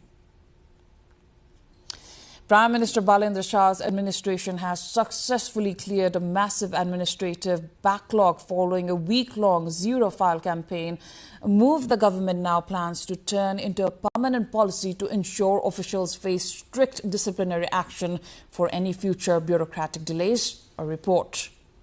The culture of pending files in government offices may soon be a thing of the past. 7 days into the zero-file campaign, the Prime Minister's office reports a drastic reduction in administrative sluggishness. Launched on April 20th with a directive issued to all 3 levels of government, the campaign culminated in a zero-file week that ended on April 20th. Initial progress reports suggest that the initiative has successfully cleared a massive backlog of pending decisions. The campaign is aimed directly at improving public service delivery. Spokesperson for the Office of the Prime Minister and Council of Ministers states that while the law mandates timely services, employees often use various excuses to delay work. This campaign was designed to break that cycle. सरकारी निकायमा निर्णय प्रक्रिया छरितो होस्, त्यहाँ कुनै पनि नागरिकले झन्झट बेहोर्न नपरोस्, निर्णयमा ढिलाइ भएको कारणले झन्झट बेहोर्न नपरोस् र सरकारी कार्यलयको भित्रको आन्तरिक निर्णय प्रक्रिया पनि सहज र सरल बन्दै जाओस् भन्ने उद्देश्यका साथ यो अभियान चाहिँ सुरुवात गरिएको हो। हेर्दाखेरि अहिले यो 7 दिनको एउटा सप्ताहव्यापी अभियान भए पनि यो अभियान चाहिँ 7औं दिन सकिसकेपछि पनि निरन्तर रूपमा सबै सरकारी कार्यालयहरूले गर्ने गरी मार्गदर्शनको रूपमा सबै निकायहरूलाई चाहिँ पठाइएको छ। While the exact data on the total number of files cleared is still being compiled, the government has announced that zero file will no longer be a one-week event. It will now be a year-round operational standard.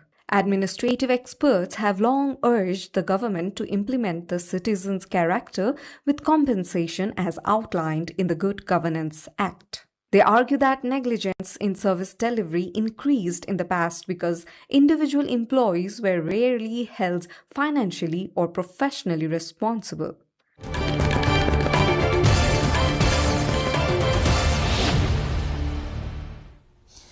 Now coming up, Japan shakes up its post-war identity as the government moves to lift long-standing bans on lethal arms exports. But as Prime Minister Sanae Takaichi pushes to bolster national security, a growing wave of criticism warns the move could dismantle the country's historic pacifist stance. Stay tuned for our cover story.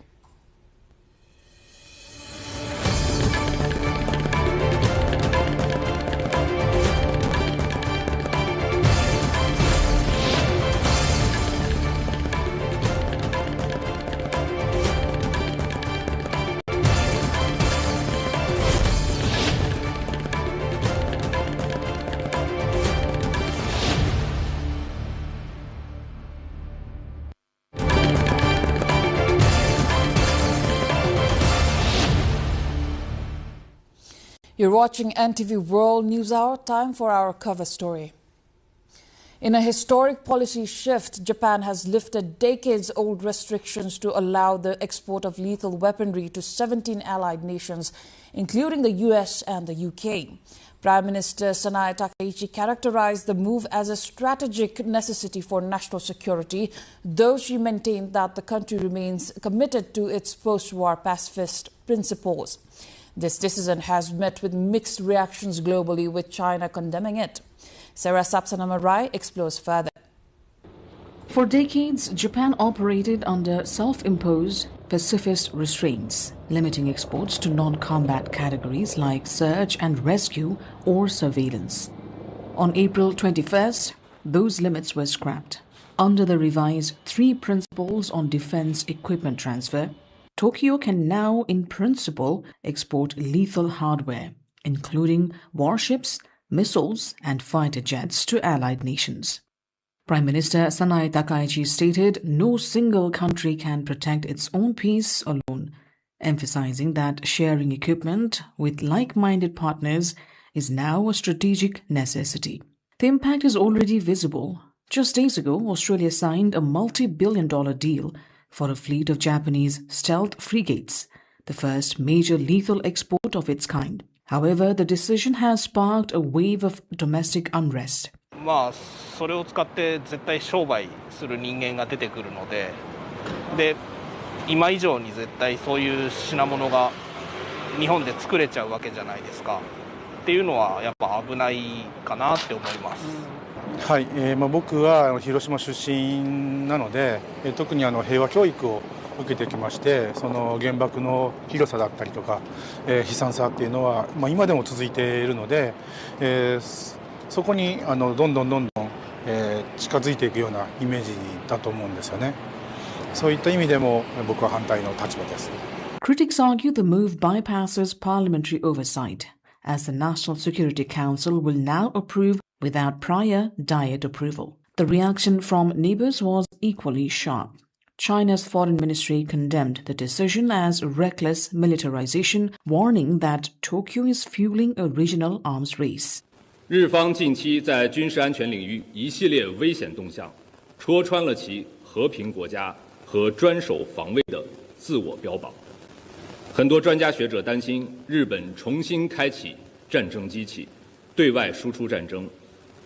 日本加速再军事化是事实和现实，有实际的路线和行动。包括中国在内的国际社会将对此保持高度警惕，坚决抵制日本新型军国主义的妄动。After adopting a pacifist constitution in 1947 to ensure the nation would never again return to expansionist militarism, Japan is now fundamentally dismantling those restraints. It marks the start of a new era, one where Japan's peace-loving brand is being traded for a more active and deeply controversial role in global security. Sarah Sapsanama for NTV World, Kathmandu.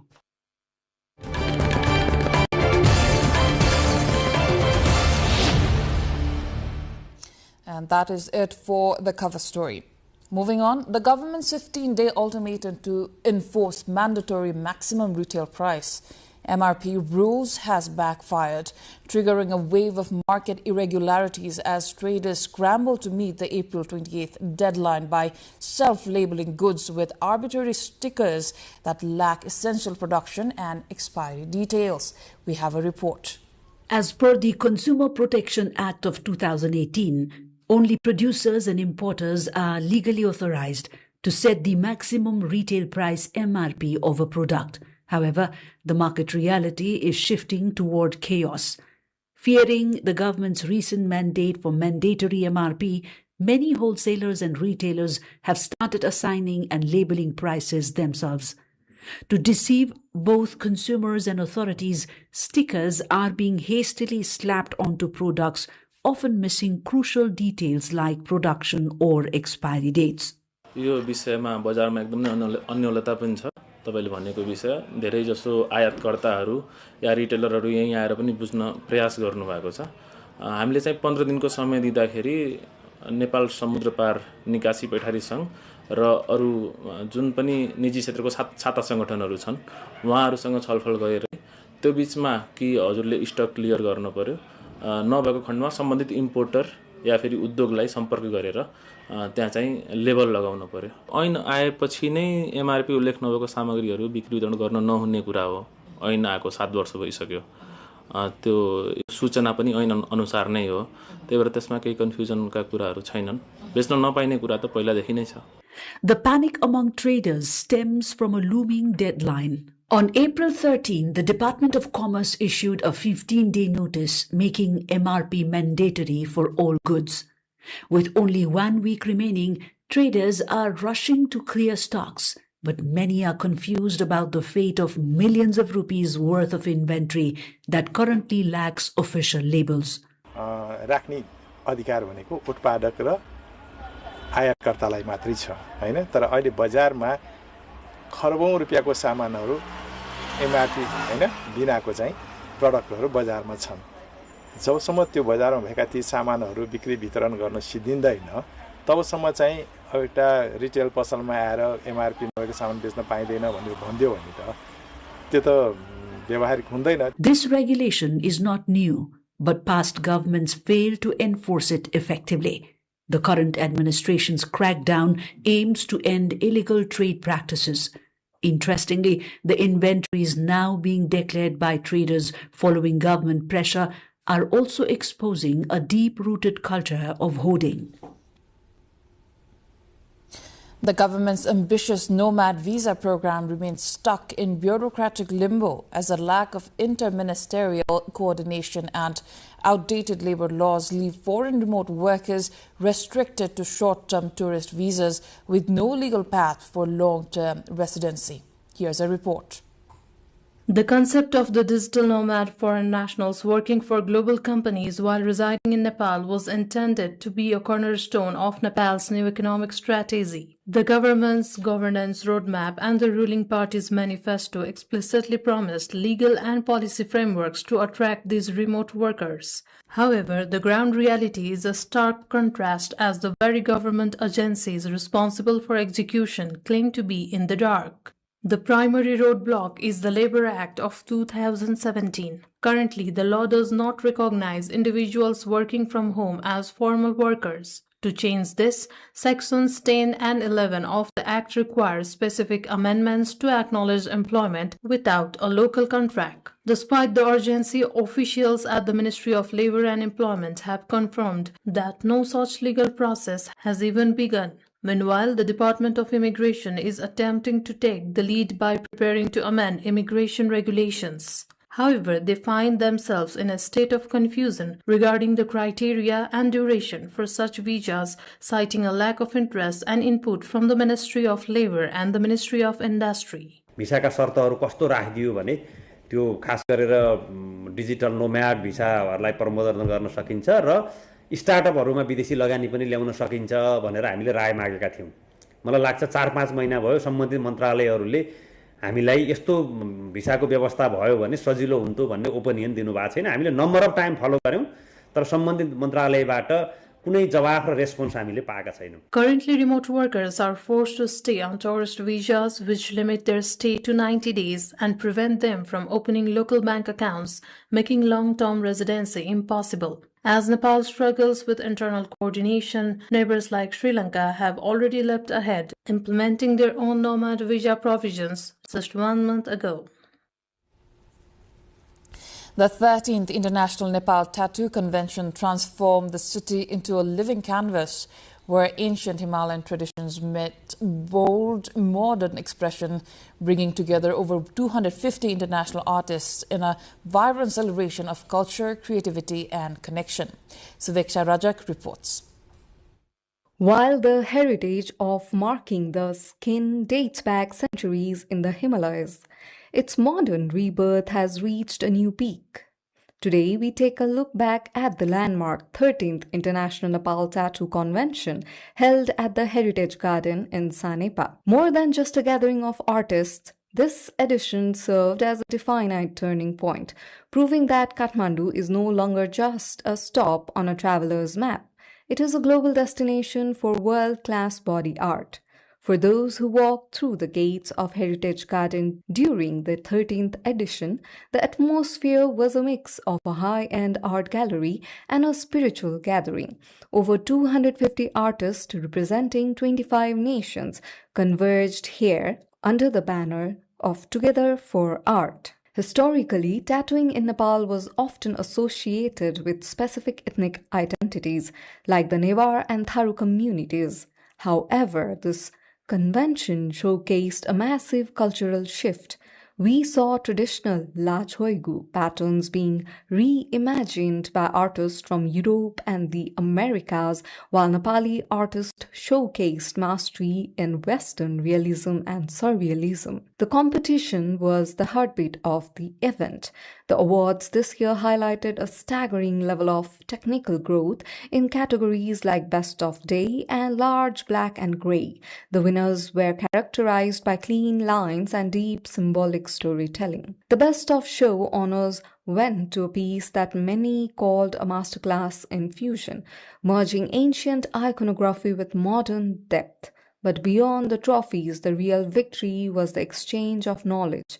In every booth, you could see a veteran master from Italy or Japan sharing techniques with a rising star from Kathmandu. The machines have since been packed away, but the marks left behind are permanent. 13th International Nepal Tattoo Convention didn't just leave ink on skin. It left an indelible mark on the country's cultural economy, bridging the gap between old world traditions and the global future of art. As we look forward to the next chapter of this international movement, the 13th edition stands as a reminder that in the heart of Kathmandu, art is a language that requires no translation. It is a legacy that continues to walk among us, one masterpiece at a time. Suveksha Rajak with Rasila Shrestha reporting for NTV World. Pulse segment today, we have asked what the significance of Tattoo Convention is. Let's have a look. The Tattoo Convention is a place where artists come together and exhibit their art, and it is one form of art which goes a lifetime. And I think the Tattoo Convention has been happening over many years, and this is the 13th Tattoo Convention, and a lot of international artists coming here, seeing their work, being inspired, and it is an opportunity for many artists to explore their talents and meet at one place. It brings together so many different like art styles and people, especially a convention like this. It's like an international tattoo convention. It brings together people from different countries and different cultures that wouldn't normally get to experience the art from those places, and so it's a really great chance for those people to get to see that, and for people of Nepal too to come in and get a just see all this different art from all over like Europe. We're from the United States, so and also all over Asia too. So I think it's there's some incredible artists here. Convention, I think it's a place where you can exchange your ideas, arts, knowledge, experience with many other artists. Here you can find many artists from many other countries, also from Nepal. They are amazing artists. They are very supportive. Everyone is talking at the same level. There's no hierarchy in the art, so that's what I like. And the Nepali artists, also the other artists, they have been so amazing. I think I love the whole team, the whole building, everything. We do a pre-event. It was so nice. The people are so kind here. It's the best convention where I ever was.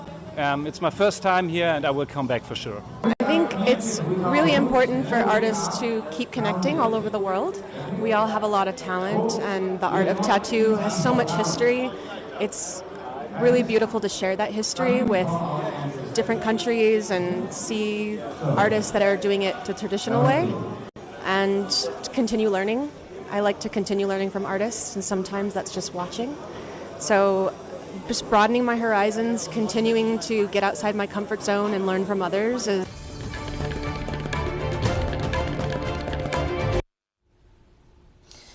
Chairperson of Shram Sanskriti Party, Harka Sampang, has presented a 33-point recommendation to the government. urging a one local level, one industry policy and price controls. His radical education reform proposes 3 days of academics balanced with 4 days of manual labor. While calling for a firm, non-aligned foreign policy, Sampang noted the government shouldn't be judged prematurely on its push for good governance. विदेशी ऋण र अनुदानको भरमा नभएर आफ्नो जनशक्ति र प्राकृतिक स्रोत परिचालन गरी देशलाई अघि बढाउने नीति लागू गर्ने, युवालाई यही देशमा गरी खान सक्ने वातावरण निर्माणमा जोड दिने, विदेशी हस्तक्षेप बढाइने, आईएनजीओहरूलाई चाहिँ तपाईको सीमित गर्ने, खारेज गर्ने, 8 मा देश विकासको अवधारणामा सीमावर्ती क्षेत्रलाई पहिलो प्राथमिकता दिने र गाउँघरलाई प्राथमिकतामा राखेर काठमाडौँलाई मात्रै नेपाल ठान्ने किसिमको विकास नगरी सबैतिर बजेट विनियोजन गर्ने, उपत्यका बाहिर पनि नेपाल छ भन्ने आभास सरकारलाई हुने गरी र नेपाल सरकार हामी सबैको हो भन्ने गरी उपत्यका बाहिर विशेष गरी गाउँ केन्द्रित विकासमा जोड दिने, संघीयतालाई व्यावहारिक ढंगले लागू गर्ने।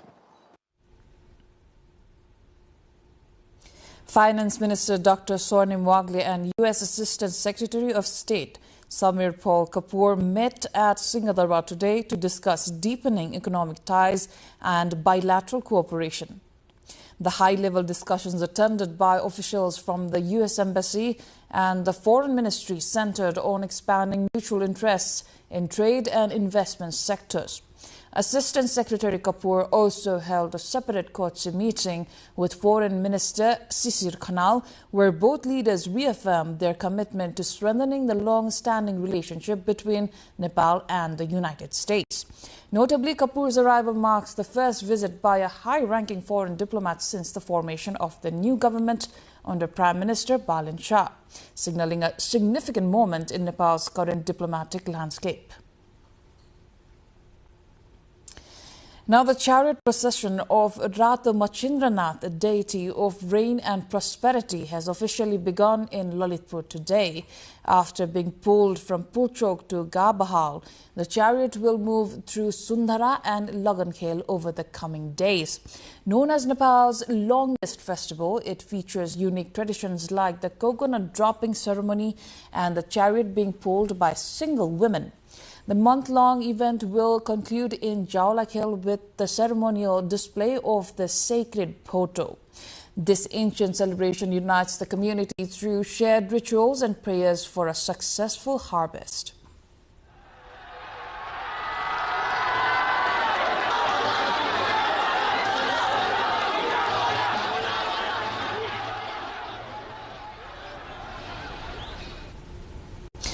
The Dhading local administration has cleared the way for the Nagtunga Muglin Road project to resume after reaching a consensus with stakeholders to allow the controlled extraction of construction materials from the Trishuli River, ending a local protest that had brought construction to a virtual standstill. Rojina Rai with local correspondent Siva Shulwal brings a report. The local administration of Dhading district has granted permission for the extraction of quarry and river-based construction materials from the Trishuli River for the under-construction Nagtunga Muglin Road section. The administration has also directed that all extraction activities must strictly follow environmental impact assessment and initial environmental examination. र निर्माण सामग्री आपूर्ति पनि सुचारू होस्, काम चाहिँ अवरोध हुनु भएन. Previously, the collection of materials from the Trishuli River, nearby quarries and streams had been halted due to protest from local residents. Concerns over the environment and social impacts of unregulated extractions, including the drying up of water sources and the damage to religious and public structures, were also the reason for the restriction. The shortage of sand, gravel, and stone had severely affected road upgrading work, bringing construction activities almost to a standstill. Following discussions among concerned stakeholders, all parties have now reached to an agreement to allow controlled and systematic extraction of construction materials. The agreement was made in consideration of the increased risk of transport disruption during the monsoon season. With the new agreement in place, construction is expected to regain momentum as the local supply of materials become more accessible. Under the agreement, materials will be extracted only from designated locations and in specified quantities under the supervision of local authorities. All activities must ensure that public spaces, religious sites, and bridges are not harmed. Rosina Rai with Siva Silwal from Dhading reporting for NTV World. International news coming up next, but before that, a quick recap of the headlines.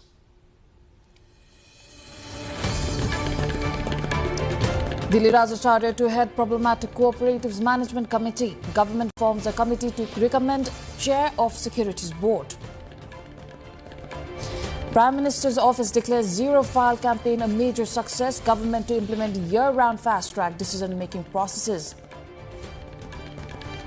Weather Department warns of extreme heat wave across 9 Tarai districts. Temperatures set to exceed 40 degrees Celsius for the next 3 days. US-Iran talks in a limbo as ceasefire deadline looms. Trump says bombing if progress is not made. Tehran warns of new cars on the battlefield. Japan scraps decades-long ban on lethal arms exports. Tokyo targets global defense market as Beijing warns of reckless militarization. And Nepal secures an emphatic 8-wicket victory over the UAE to level the second T20I series 1-1 at Kirtipur.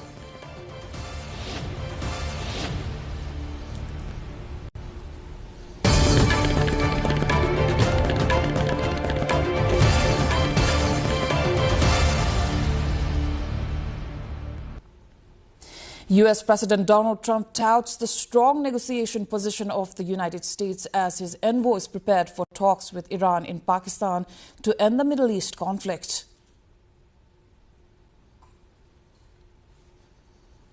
What I think is that we're going to end up with a great deal. I think they have no choice. We've taken out their Navy. We've taken out their Air Force. We've taken out their leaders, frankly, which does complicate things in one way, but these leaders are much more rational. It is regime change, no matter what you want to call it, which is not something I said I was going to do, but I've done it, indirectly maybe, but I've done it. And I think we're in a very strong negotiating position to do what other presidents should have done during a 47-year period.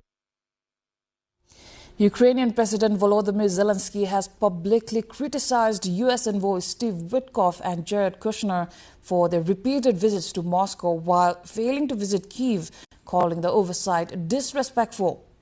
The tension comes as peace negotiations to end the 4-year-old war have stalled, largely due to a shift in U.S. diplomatic focus toward the escalating conflict between the U.S., Israel and Iran. While a mid-February trilateral summit yielded minor agreements on frontline monitoring, major hurdles remain, including the status of the Donbas region and the return of deported Ukrainian children. Now, the UN's Migration Agency reported Tuesday that approximately 7,900 people died or disappeared on migration routes in 2025, pushing the total number of missing migrants since 2014 past 80,000. While the figure was lower than the record highs of 2024, the IOM stated that aid cuts and restrictive border policies rendered many victims invisible and escalated a global failure to prevent these tragedies. Sea routes remain the most treacherous, with 3,400 fatalities recorded near Europe, while the Bay of Bengal saw its deadliest year on record for Rohingya refugees. IOM Chief Amy Pope urged world leaders to find the political will to establish safer pathways, noting that behind these statistics were families left with the unresolved trauma of lost loved ones.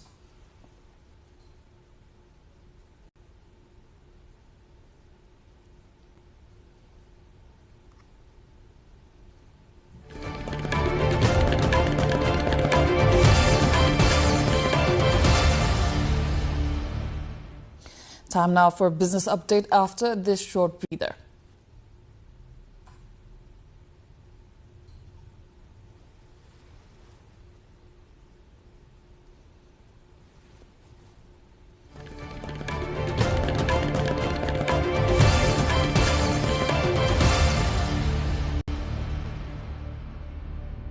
Apple CEO Tim Cook is expected to step down as the company's chief executive later this year, after 15 years in the role, handing the top job to a company veteran, John Ternus, a senior vice president of hardware engineering.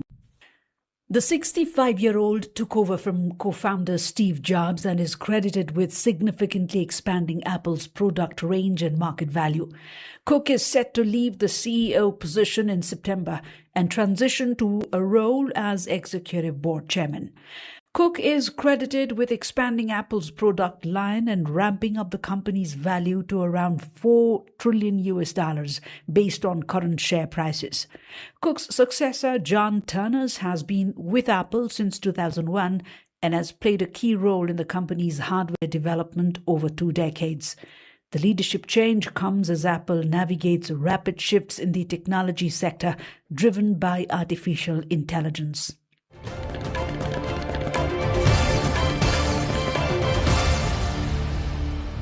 India's fertilizer production fell by nearly a quarter in March, according to official data, after the Middle East conflict caused disruptions to natural gas imports used in manufacturing. The slump comes after the frequent closure of the Strait of Hormuz, through which a third of the world's fertilizers normally transit. Natural gas is a key input in producing urea, a vital fertilizer for India's agriculture sector, making output sensitive to global energy supply shocks. The Ministry of Commerce said fertilizer output dropped 24.6% in March compared with the same month last year, reversing gains seen in previous months. Authorities said there are currently adequate stocks and that supply sourcing is being diversified across multiple countries. However, concerns remain over potential impacts on food production, given India's heavy reliance on fertilizers and large agricultural workforce, which employs about 45% of its people.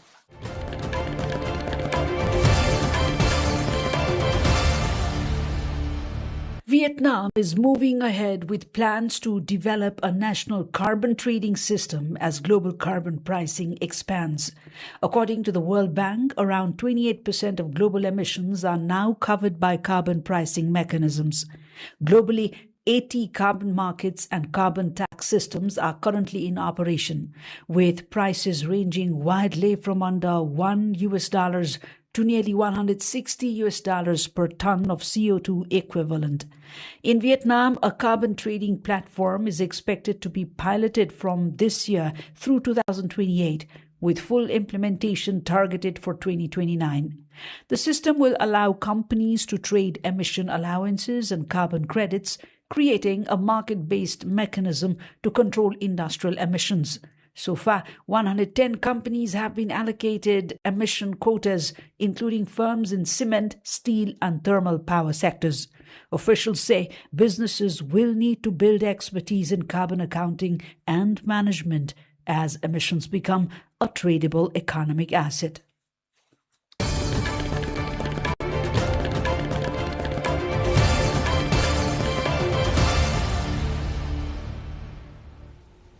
Time now for sports update.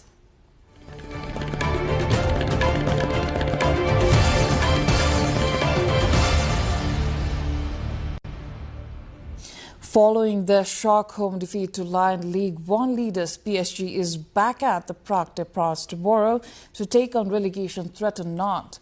Luis Enrique's men are looking to shake off that 2-1 loss and extend their narrow 1-point lead over Lens. With starman Kavica Kvaratskhelia in fine scoring form, the Parisians are heavy favourites to return to winning ways against a Nantes side that has struggled for goals all season. Kickoff is set for Wednesday at 10:45 p.m. Nepali time.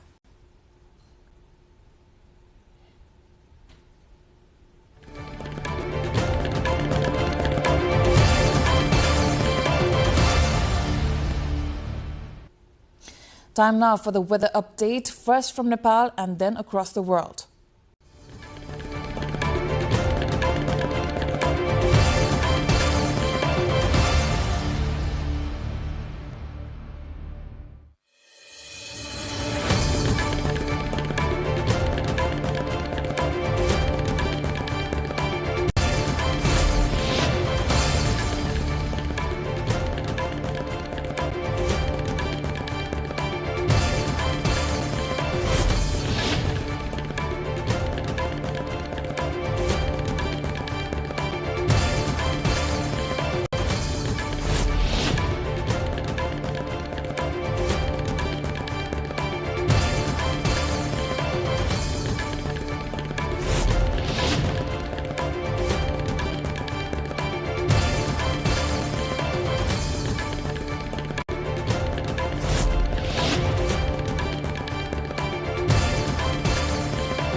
And before we wrap up, here's a reminder of our top stories.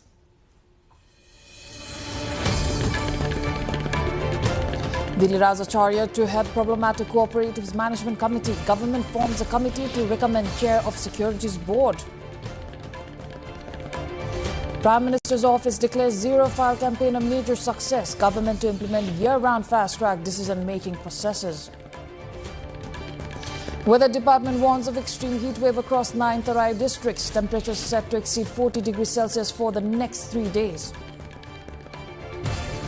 US-Iran talks in a limbo as ceasefire deadline looms. Trump says bombing if progress is not made. Tehran warns of new cards on the battlefield. Japan scraps decades-long ban on lethal arms exports. Tokyo targets global defense market as Beijing warns of reckless militarization.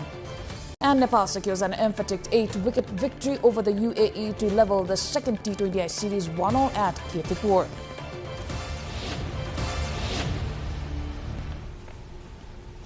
That is all for the moment. Do join us through our social media and visit us at www.nepaltelevision.com for more information and news.